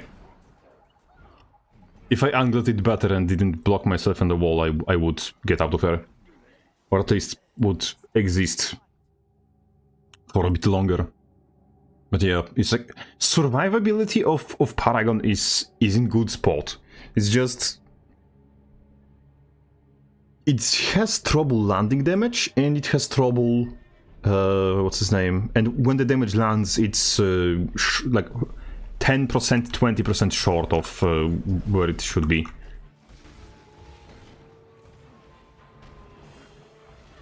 Okay, that's the conduit. That's the scary one. Wait, what? I don't see him. Yes, I forgot I have this keybind. I can look at myself while running, or behind myself while running, and they still suck. Good. It's like, cinematic shots.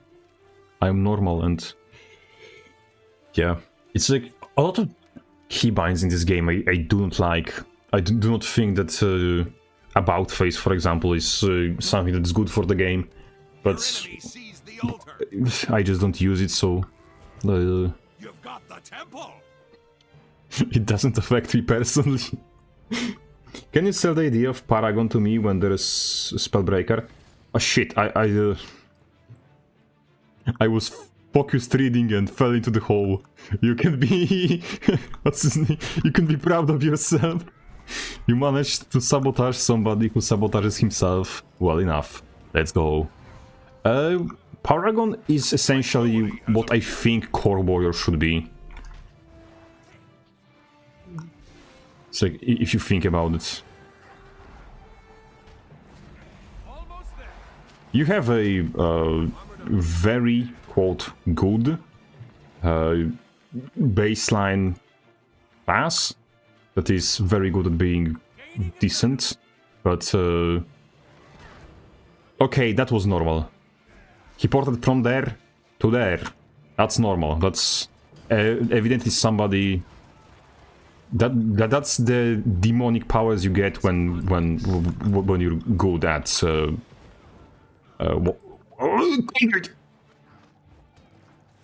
I'm very good at speaking a language, so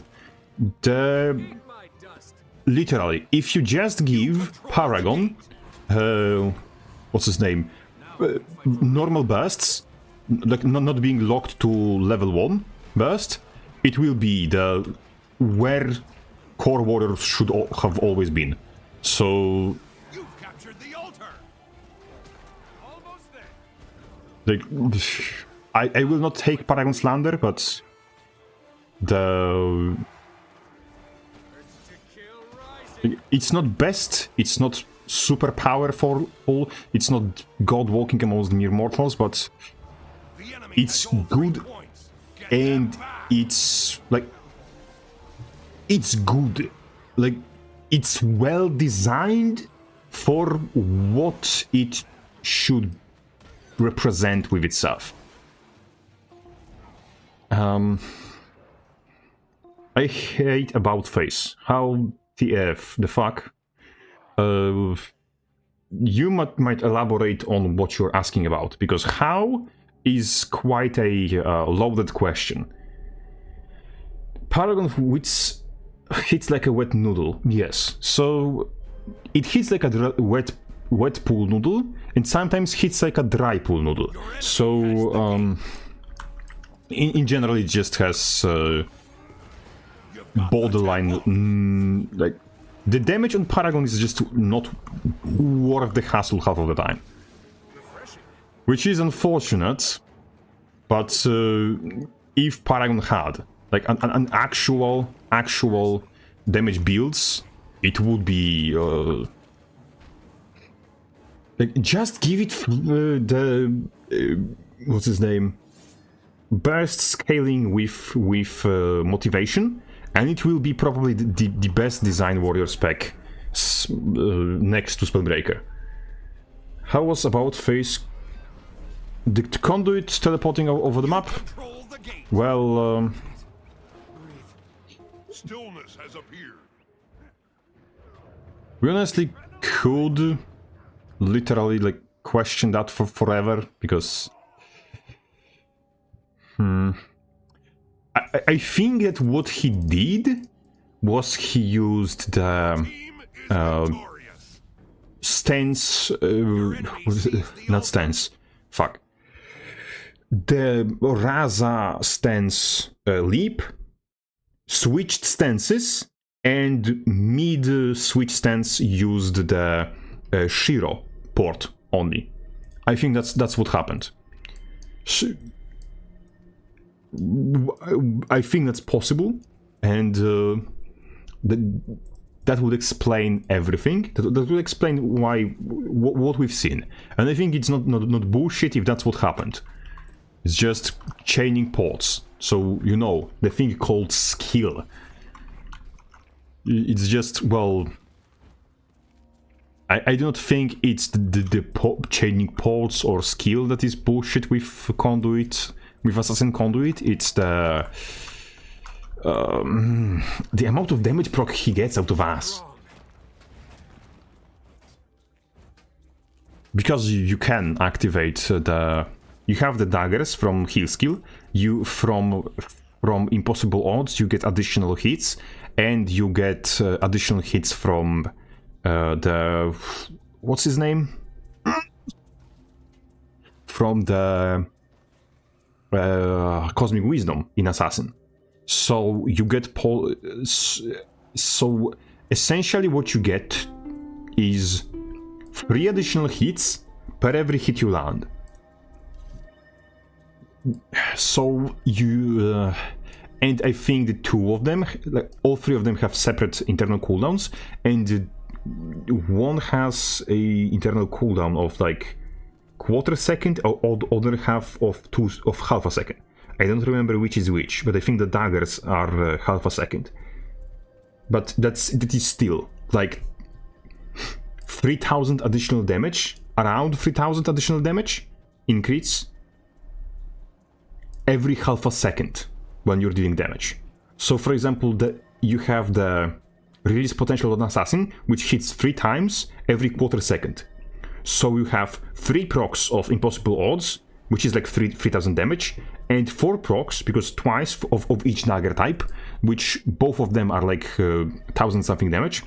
So it's I'm sorry, throat. 7 procs of 1,000 something damage. So it's like 8 to 9,000 additional damage on top of release potential on Assassin. So that is a lot of base damage. Like, a lot of base damage. I think what they should do is just make either... Like, the Cosmic Wisdom should not just fire knives. It should generate knives over time. I think. That's what they should do, in my opinion.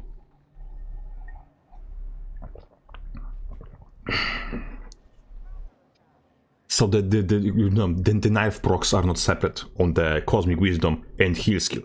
It would still be good, because you would not have to waste your heal skill to generate knives, but also you would not have the double knife procs on best. So it would be objectively good, in my opinion, change. It wouldn't be straight nerf. It would be just a change, just a change. You see, I'm starting to be. Is Lone Cup shit talking me? Understandably, no, he's not. He's the what's his name? He is very honorable and generous man. He is the example I try to strive towards, and I know I'm just going in the opposite direction. I'm dying.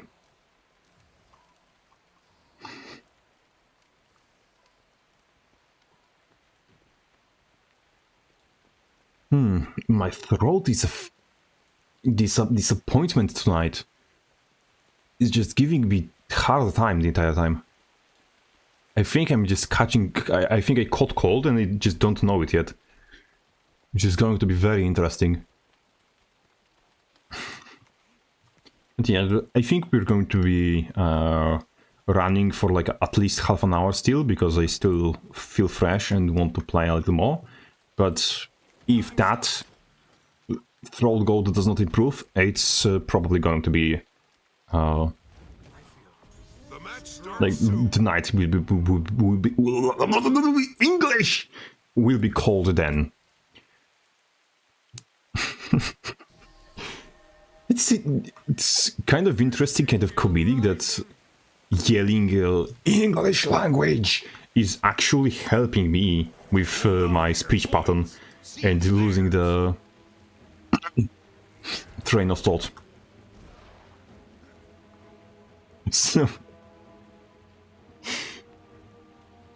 you need honey and lemon in hot water.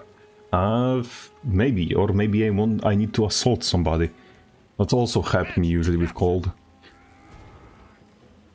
For legal reasons, that is a joke. Insert even more English noises. English language. Yes, I love it. Ah! Nice. Very nice. Not enough energy. You didn't put me in refrain. Now I'm in a refrain. No. Nyaha. Nyaha. Ah!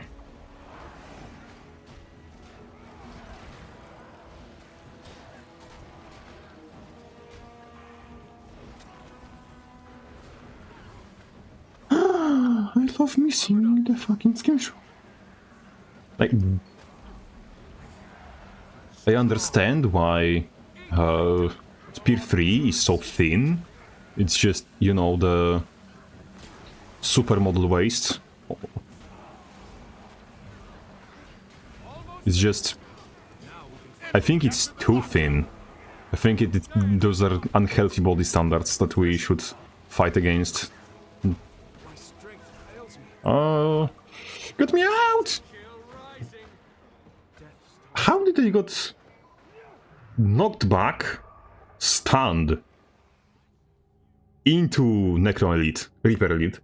That was incredible. It's just, I'm surprised that if I got knocked back, why did knockback not override the stun? If I got stunned, why did stun not override the knockback? I think it should. This also works if your throat is sore from yelling at the balance patch. Yes, but there was not no yelling. There was no reason to yell because nothing happened in the balance patch. Oh yeah, like, this is such an amazing concept to me, that Luminary can unironically play with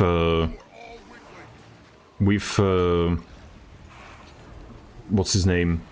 Scepter, Focus, some Mace Shield, and still be a functional class because they got so much bullshit from Forge.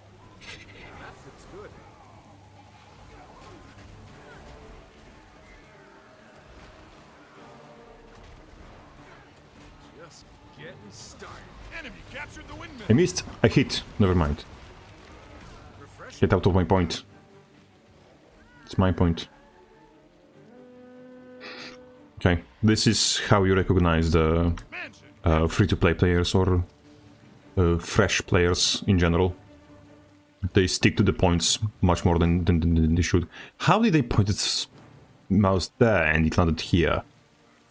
I just... Mysteries of the universe.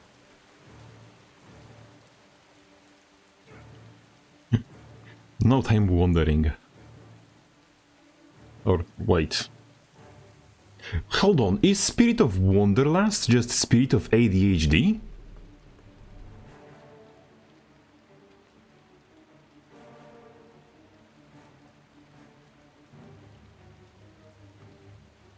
Windmill captured. Okay, Enemy captured the mansion. then it would be my... what's his name? My spirit animal, lol. Hello, Rabdol's champion. Show me your championhood, ship. Whatever.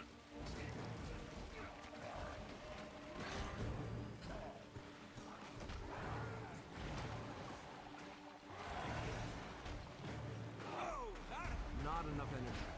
I need to unleash.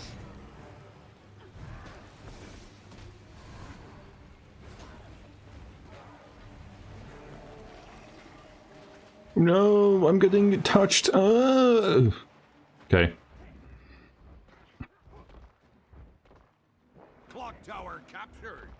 You should probably expect being touched. Spirits! Yay! Spirits. If you can finish that guy, and I can delay the warrior. Now you won't. Sorry. I couldn't wait so long, I'm sorry. I would be finished. Now I will just aid you in battle as much as I can until it is done. Rip and tear. Mansion captured. Almost ready. The revenge popped! I did not realize. Oh, Fight for real. Clock tower captured. 3%. I could have. Wow. Refreshing.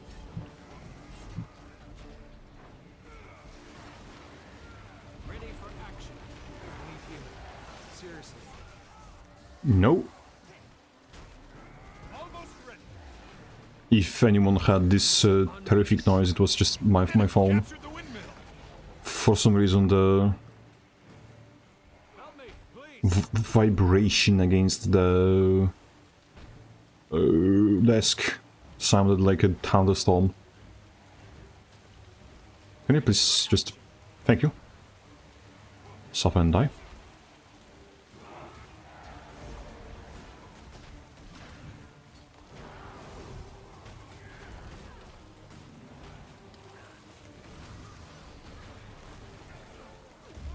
Oh, I will suffer and die. Ah, never mind.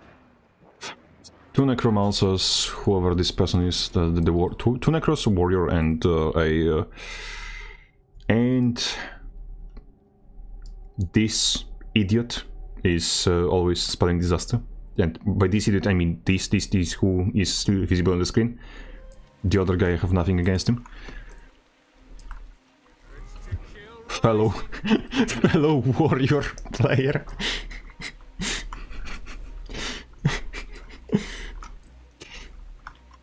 This is to all people who were not in the chat when I had previous what's his name crash out about classes in Guild Wars. The ranger in Guild Wars 2 is 80% warrior skills from Guild Wars 1, so that's what was this joke about. I am not like this schizophrenic, I'm just a little schizophrenic. Windmill captured. No. No, I'm sorry. No. Enemy captured the mansion. Strong. Adrenaline rising. I cannot let this happen. Sorry. I have something to prove because I'm an insecure idiot. Chill rising. Still. Barely. That feels good.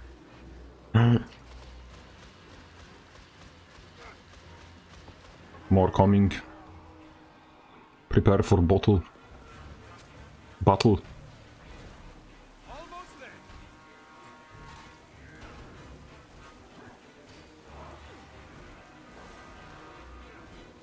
Ooh, we were blocking. I'm ready to unleash. Eat my dust.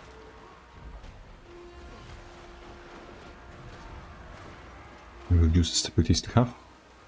Oh, the third necromancer. Remember, it's always the third necromancer that gets you. Refreshing. The third one in the bunch. Now we can fight for real.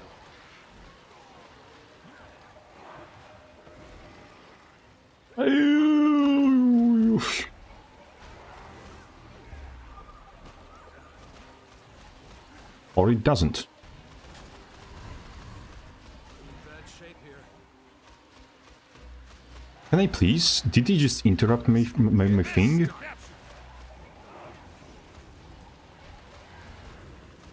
I need to hold you down. Hold us. Okay.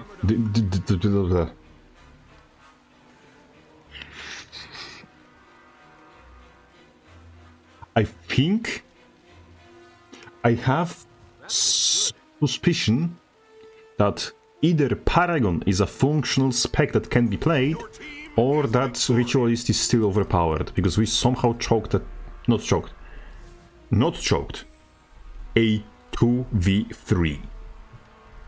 Yes, that could have been less skilled players, but it's still a 2v3 against 2 repairs, where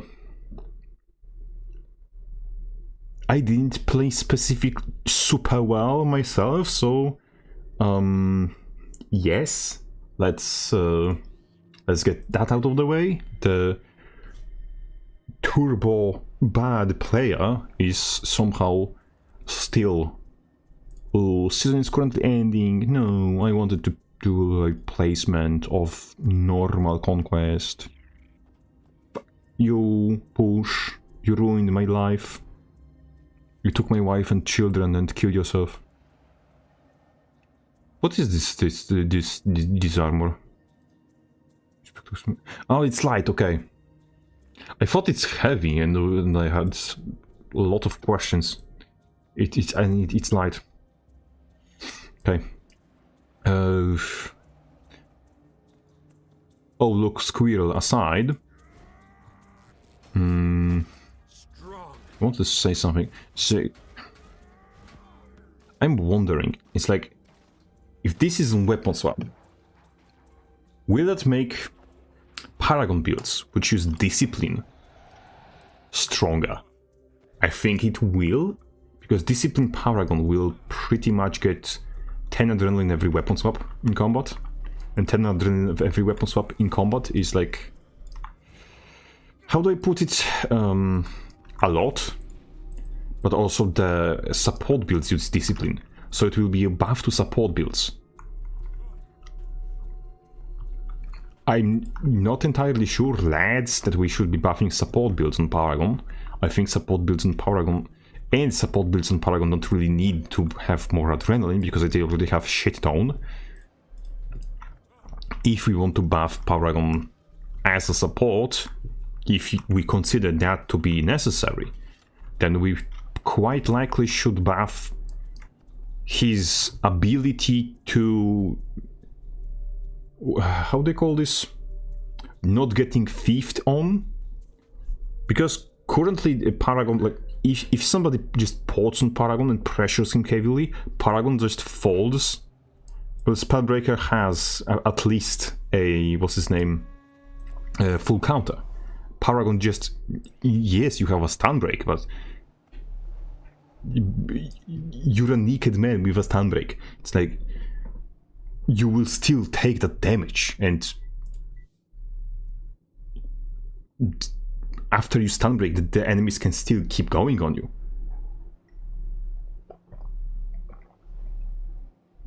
The full reversal in full counter will always be more valuable when you're just specifically trying to shake off pressure off of yourself than stun break will ever be. Because you're stopping the damage instantly, and when you're activating the counter, you will see people who are trying to go on you. So they will have to burn stun breaks, or they will have to back off. And if you're... just put days on chance and make it scream harder, and it will break the enemy's trams, easy to fix the ports. Yes, but also, I don't know if you know, but Chant of Freedom was bugged, or still is bugged, that if you cast Chant of Freedom and immediately store weapon, you can cancel the Chant of Freedom, preventing it from getting on full cooldown, and it still will stun break you. So...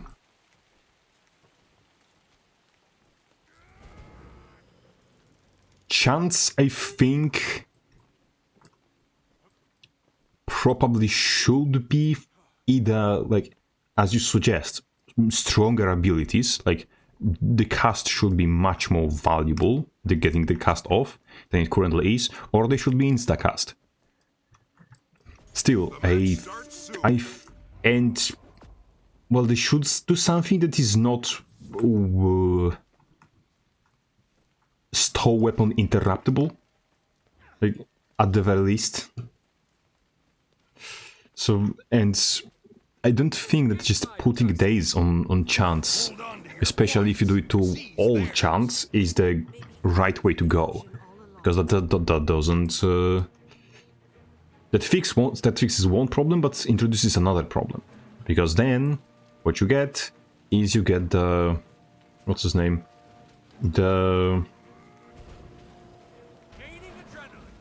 essentially the worst of warrior.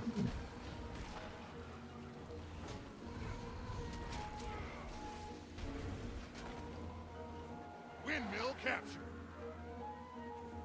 Eat my dust. And I think that is not inherently good. Strong.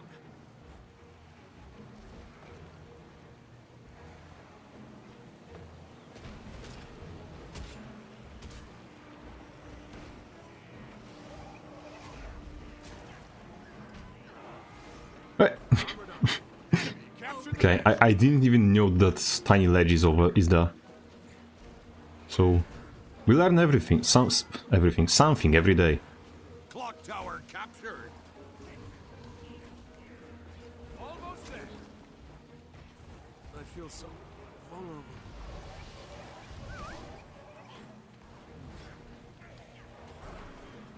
Oh, Now we can fight for real. Refreshing. Now that's a combo. There. Target identified. I like it. All I need is one breath and one look. Close to target.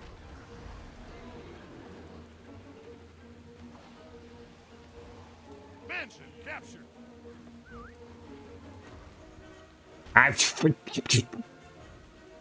I'm very talented at the game, as you can see.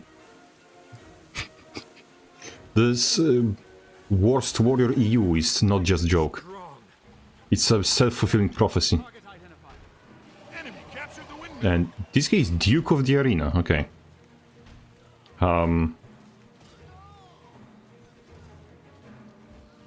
It's kind of amusing seeing someone with a title essentially just, you know, hitting the ground running, but I would be a hypocrite if I say I'm not doing that myself, but Windmill captured. the knights, not knights, shit, titles which I use are pretty much exclusively used to annoy people, because I know that some people see my, where is it? Shit, not the titles. Where are the titles? Clock tower captured. Baron of the Arena. And are, Captured the mansion. you know, understandably disappointed with the fact that creature of my size and magnitude in the clown department could indeed have acquired such a title. Like, the Guild Wars 2 matchmaking is not beating the allegations. I should not have an option to be a Baron of the Arena. That should not be the case. And that was what's even funnier. Clock tower captured. Achieved by solo queuing. On what? On Sword Axe Power Berserker.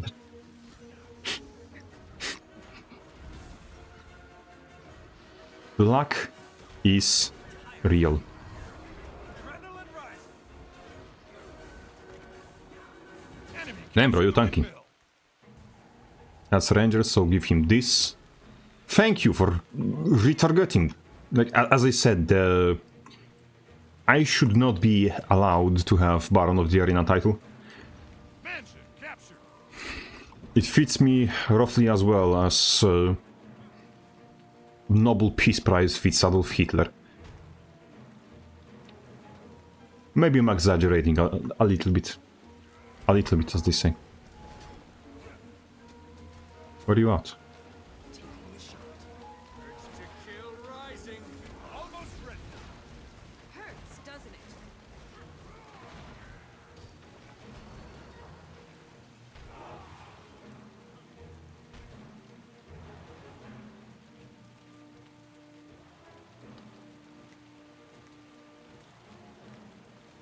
Ow, ow, ow. Ugh. Can you hear my bones clicking? Or does Mike not pick that up? Oh, you're not bad. Clearly, in some season, you overperformed. Well deserved, I'd say. Like, I think that... what's his name? Being bad or not being bad in GW2, unfortunately, is... how do they call this? It's not indicative of one's actual skill. Because in Guild Wars 2, unfortunately, we have this thing called matchmaking, which is perfect and flawless and not at all scuffed. So, with the perfect and flawless matchmaking, you very fortunately can actually not be matched against the boss himself when you're in fucking Silver 2, and you also, as well, always are getting the teammates that you deserve, and you always are getting the enemies that you deserve. It's totally not random and totally not lag dependent. So you can in fact 100% with full certainty say that when you are getting to some high rank, then that you actually deserve that rank, and not that matchmaking just favored you this specific season. That feels good. You're in my sights. Refreshing. Because, look, I have often enough been matched against boys, or against lone cap in ranked, or against whatever good player can you name, to know that my place is, well, where I currently am. In the fucking circus, putting my head into the mouth of the lion. Because that's what I'm worth. I'm worth being somewhere between entertainment for the masses and feed for wild animals. And also, it's always good to keep yourself humble, so you do not become a... what's his name? Typical PvPer.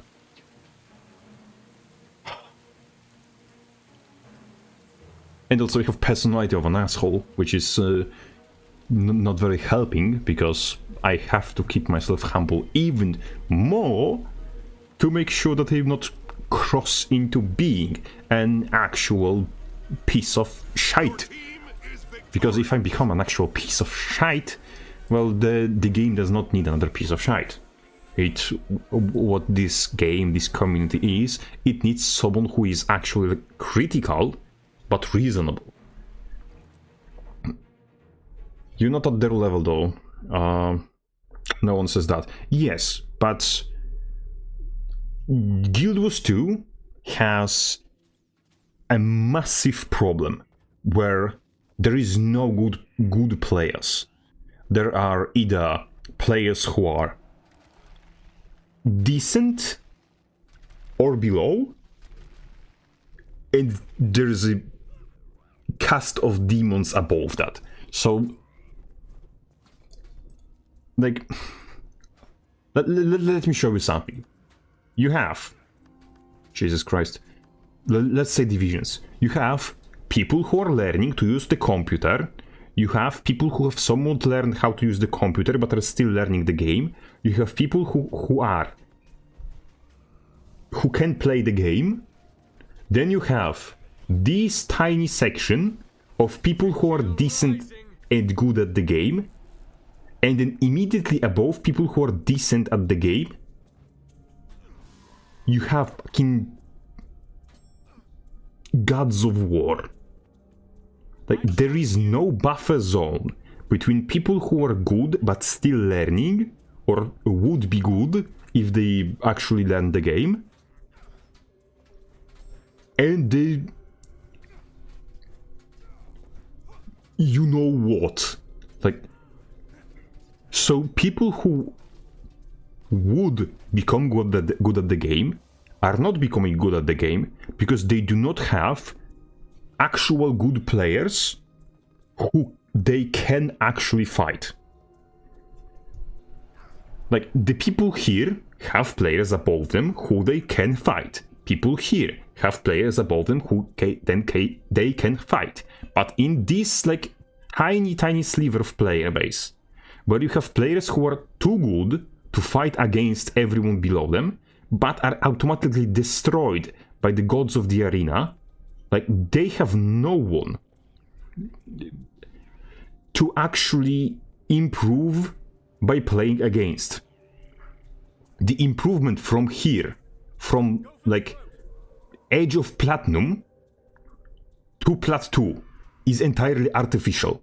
Like, you will not naturally improve your skill from Platinum 1 to Platinum 2. You essentially have to just find somebody who possesses, let's say, forbidden knowledge, who you can get that knowledge from, usually by blackmailing them, because that's another problem. The tech for many classes in GW2 is kept secret, because players at the top either don't care to show that off, or are too small to show that off as content creators. Like, what's his name? Or the third option are actively malicious and want to make just everyone else not have access to the tech, essentially. Like, and considering, as you know, the good players being too small to show off the tech, let me show you something. This is a channel of Engel, which is one of the, if I recall correctly, best players on EU, who is quite often either at the top of leaderboard or is in what's his name, is in tournaments, essentially. And what do you see here? Less than 1,000 subscribers. This is a very small channel, despite that the player behind it is absolutely cracked. And it's like 1,000 views, 2,000 views, 1,200 views. Like, these are numbers which are flimsy even for me. Like, yes, he has the Evoker with 6,000, that is 5, and those, you have very good numbers, especially for this size of a channel. Like, for this size of a channel, these are still good numbers. But I have bigger channel than players who are much more qualified to, well, talk about this game and about its mechanics. So the knowledge is not passed down, it not trickles from the above. The, like, so the players who would need to improve or would want to improve have not enough resources to improve. Like, so you just have to have people improve artificially by whatever bullshit method they can, because, oh shit, there's 2 of them here. I was not prepared for that immediately. I need healing. Seriously. Shit. I was ready for one person. Somehow I did not notice the mesmer. But I was saying, as soon as you have to really get good to get better, the people can't do it because they don't have enough players in the same skill bracket, and the knowledge from the best of the best is not trickling down to the, let's call it, middle bracket.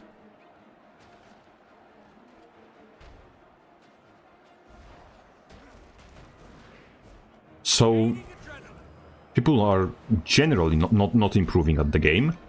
Then you have the problem of people who are already not improving at the game and don't have resources to do so. Just staying where they are, getting grizzled and angry, and like constantly having to fight with boys or other better players. So you just have continuous absolutely just situation where good players, maybe like even this person, because this is a very decent player. I don't know at what specific level they are, because it's hard to judge, honestly. The good players are not... They left feeling unfulfilled, they do not improve naturally, they have to just do a shit ton of homework, essentially, to just get basic improvement. So, yeah. That is not very functional. There is no good environment in this game to improve. And the problem is that despite it not being at the fault, or like knowingly not at the fault of the best of this game, the only way for this to be resolved is just to completely reset the environment, which would involve, unfortunately, having to pretty much suck the pros, so to speak. Yeah, I got interrupted in perfect moment. Because, like, what we have in GW2 as a PvP and technically also World v World game is we have a lot of mechanics that became standardized as the status quo mechanics. Like you have, well, stealth as a mechanic. People don't want to learn how to fight against stealth, because fighting against stealth is not fun. And, like, reworking stealth is constantly treated like, no, we cannot do that, we will not do that, doing that is stupid, because it became status quo, especially for the pros, which, well, quote pros, like, for the players who are playing this game for a long time, essentially. That's who we're speaking about. The problem is that, well, if we don't have healthy population, we will not have people who are improving at the game, and who will be, like, filling the void between mid players and good players. We don't have the transitioning bracket between the best of the best and the worst of the best. So, like, this is the problem. So we have, first of all, complete lack of the, as I said, players who are capable of improving on their own. We don't have an environment for players to improve on their own. Jesus Christ, please, why would you target me in this? Like, what did they do to you? The Colosseum's artifacts are accruing power. Yep, Evoker as is. Dude! What I'm doing to you? Like, brother. Like, what can I do? I'm bleeding. Armored up. Just getting started. What we end up with currently is just... Artifacts have reached maximum It's a one big circus that nobody is capable of fixing currently. Because, yeah, people face boys in ranked once and they don't want to play this game anymore. Which is understandable. Because, well, nobody wants to be, for like no reason, facing the best player in the game while they're learning how their class works. So, yeah. Now we can fight for real. It burns. As Evoker is okay. Refreshing. There. Target identified. Evoker is okay. Like, absolutely, Evoker is okay. To kill rising. I understand why it went under the radar. It's just... Now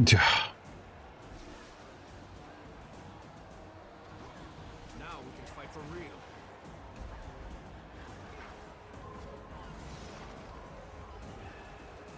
You've lost Dragon.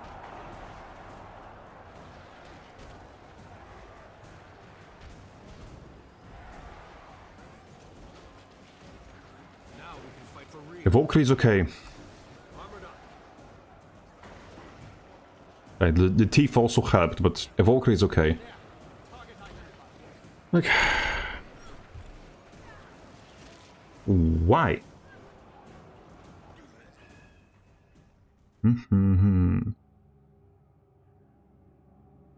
Brother, what? What did I do? What can I do? I don't know why it's specifically thief that is... Do I have him blocked or something, the thief? Do we have previous experiences? No, I don't have him blocked. So I don't know why... Oh no, I know. It's him.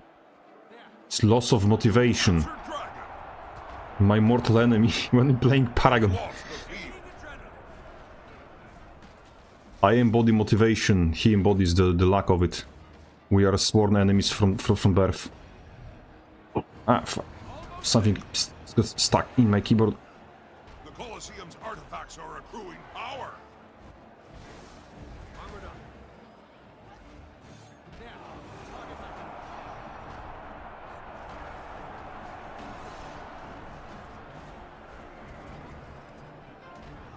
I need to unleash. You've captured the field.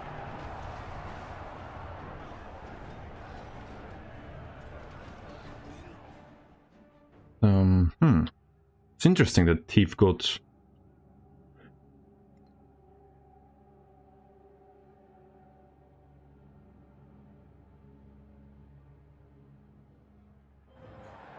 Blue team has obtained an artifact. It's interesting that Thief got... Red team has obtained an gets to artifact. have two projectile domes up at the same time. And yet we could not physically give one to Paragon. So, yeah. Adrenaline rising. Urge to kill rising. How did that miss? There's one to remember me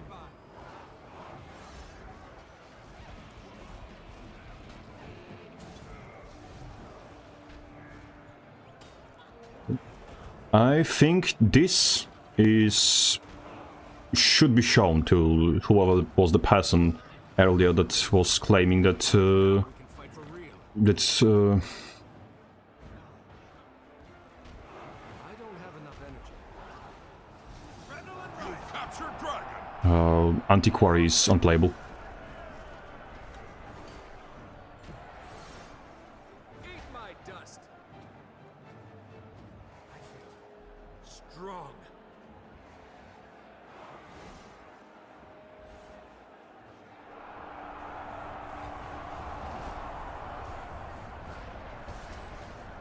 You've lost the field.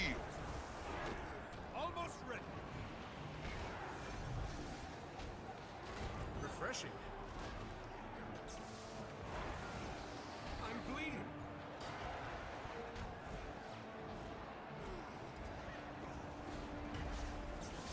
Armored up. Ready to unleash. 1 second. 1 microsecond, You've please. lost Dragon.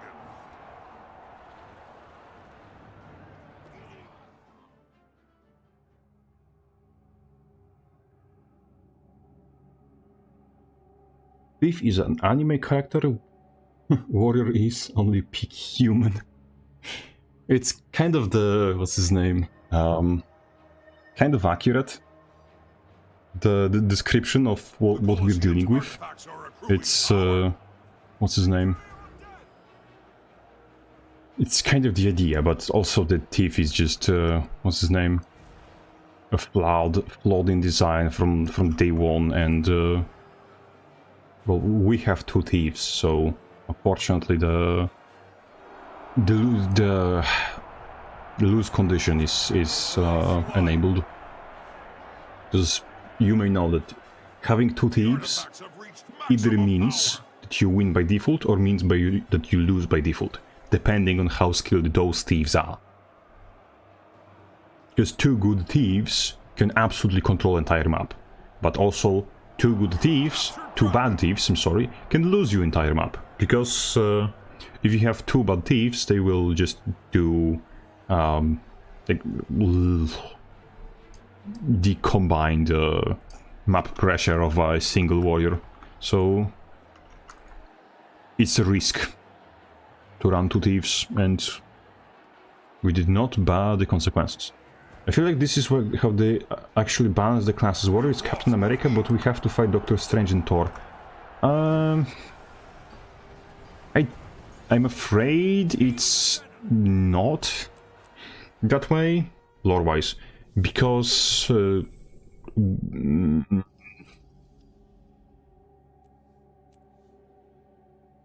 I was like bitching about it for about half an hour today. That warrior is not much a half of the warriors class fantasy and warriors idea in general, tools that he either wants / needs / should probably have were offloaded onto Ranger, because if they are not on Ranger, then Ranger doesn't have a class fantasy, because it's Ranger is warrior with a pet, essentially.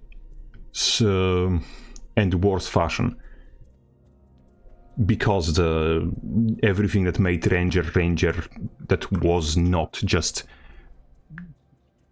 attacking with a weapon was downsized or reduced or removed or put on thief for some reason when we transitioned from Guild Wars 1 to Guild Wars 2.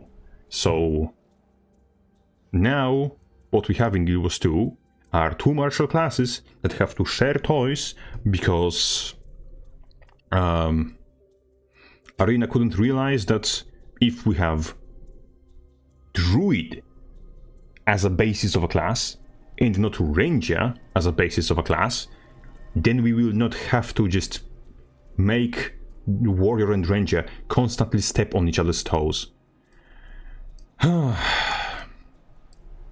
Yes, the Ranger was Druid / Nature Fantasy. Yes, that's how it's supposed to be.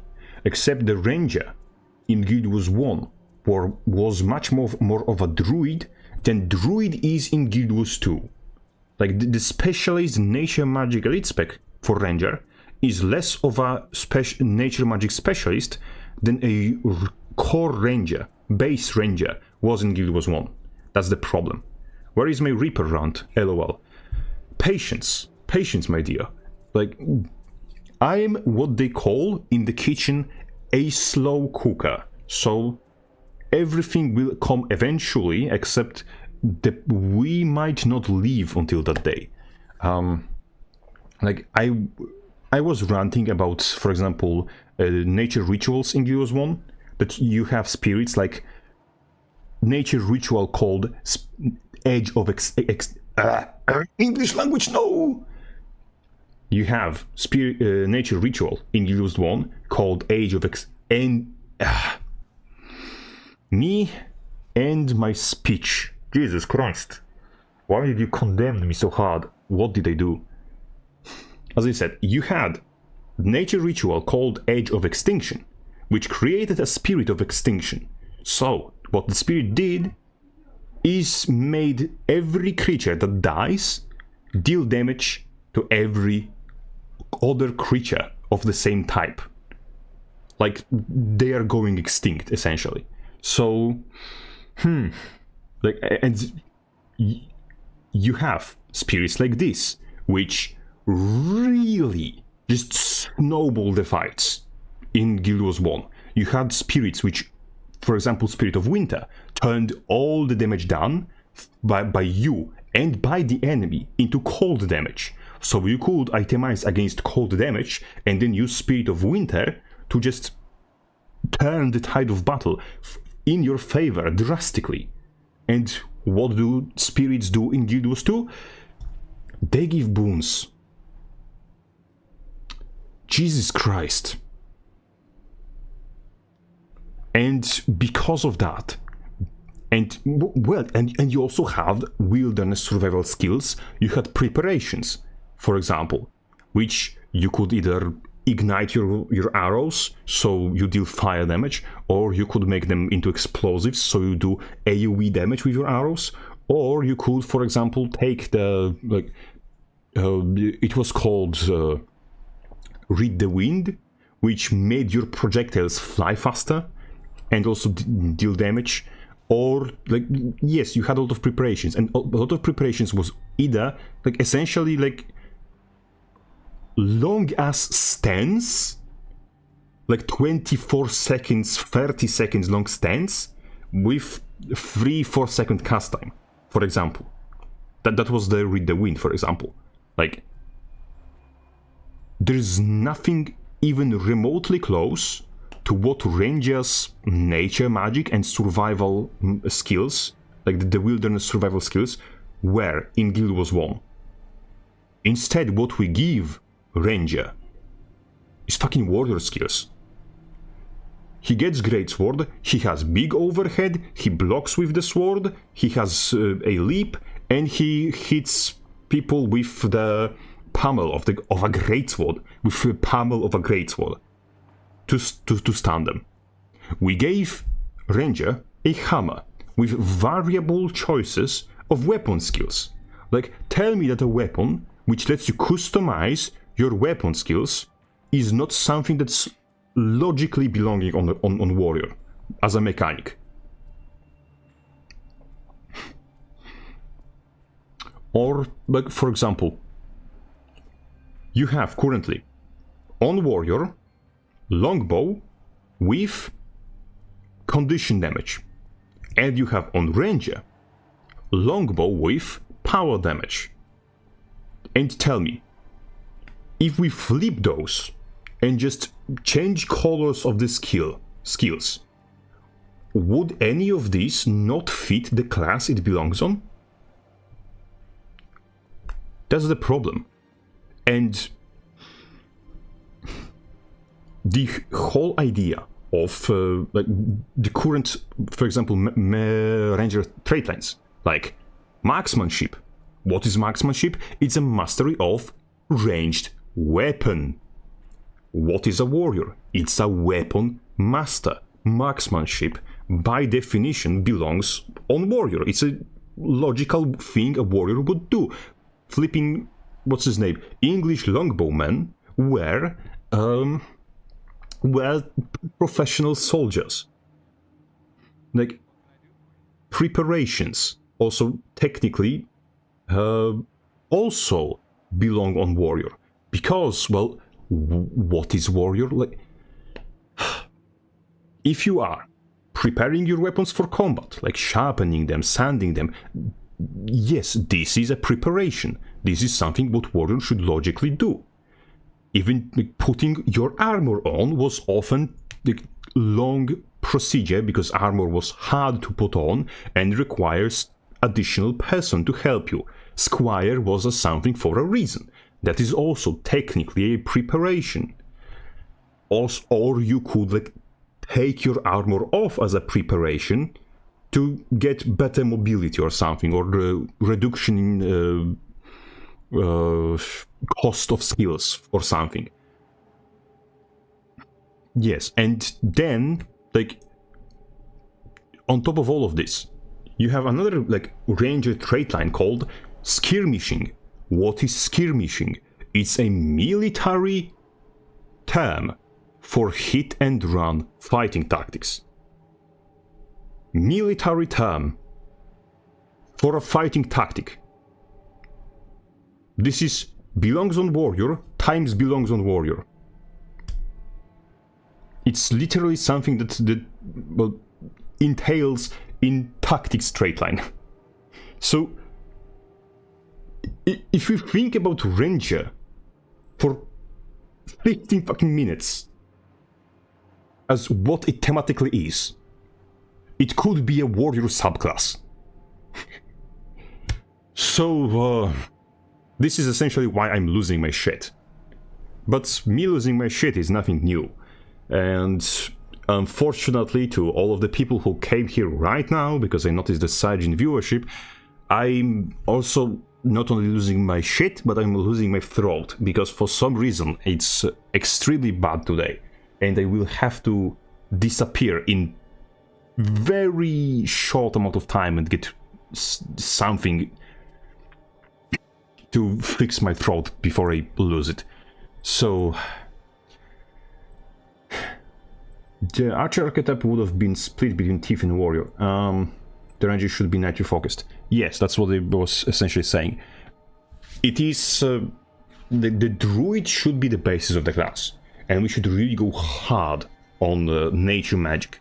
But also it is much easier to take druid and give druid a weapon that was not like originally logical for druids to use, and for example like just explain that yeah, they will have to defend the wilderness from, for example, just encroaching mercenary armies, or what was in Guild Wars lore, invasion of undead. So yeah, I hope they never have to deal with another support. It's worse than warriors balance. You won't just lose your shit, but your mind and sanity too. Egghead, I have a good news for you. First of all, I never had bad experiences with arena support, so probably that was just luck in my part. But also, Jesus Christ, my throat. Also, I know people who were easily getting refunds for expansions. So they have to defend the forest from evokers. That would actually just what's his name? Make use of rifle reasonable on druid. So yeah. So just druid should be a core class. Ranger should be either a subclass of druid, subclass of warrior, or if there's multiclassing, there it should be just druid warrior multiclass. But last thing before I'm disappearing, did any one of you just like you know about the Everks and Reeds got bonkers on head dispatch? Yeah, no. In PvP at least. Yes, they did. Like, Evoker got nerfed, Ritualist got nerfed, Conduit got nerfed, Luminary got nerfed. All of them got nerfed. But Evoker was not nerfed enough, in my opinion, and Conduit's Assassin stance was... Assassin's bullshit was not nerfed enough. It still needs like a shaving of the top, and Amalgam was not touched. But coming back to what I was trying to say,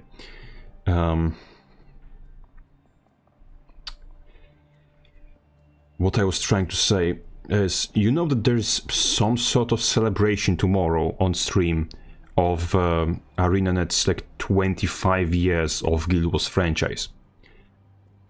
It seems to me, I have this strange feeling that if there is a time to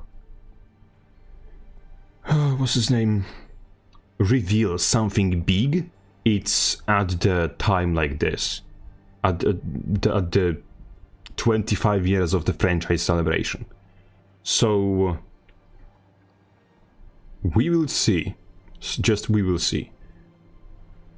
Anyway, leaving me already feel abandonment and unloved. Yeah, I would stay for longer, but as I'm saying, I'm dying on the throat, so I will try to get that checked or in check, because pain is it's not something normal. I was going 3 to 4 hours on previous streams with no issue. It's just today it's special kind of bullshit. So anyway, I'm having to excuse myself, and good stream. Yes, thank you, thank everyone, thank everyone who attended, thank everyone who could not, and big sign of gratitude to all you in the chat, as well as all the generous supporters continuously considering my bullshit quality content worth their money. I had a list of supporters. Unfortunately, it's not up to date because for some reason I'm retarded, so I did not get didn't fix the list after it was updated last time. So thank you, come again, and see you next time when I'm not bleeding from my mouth. Good night, good afternoon, good day, whatever time of day it is at your end. And Crabface signing off.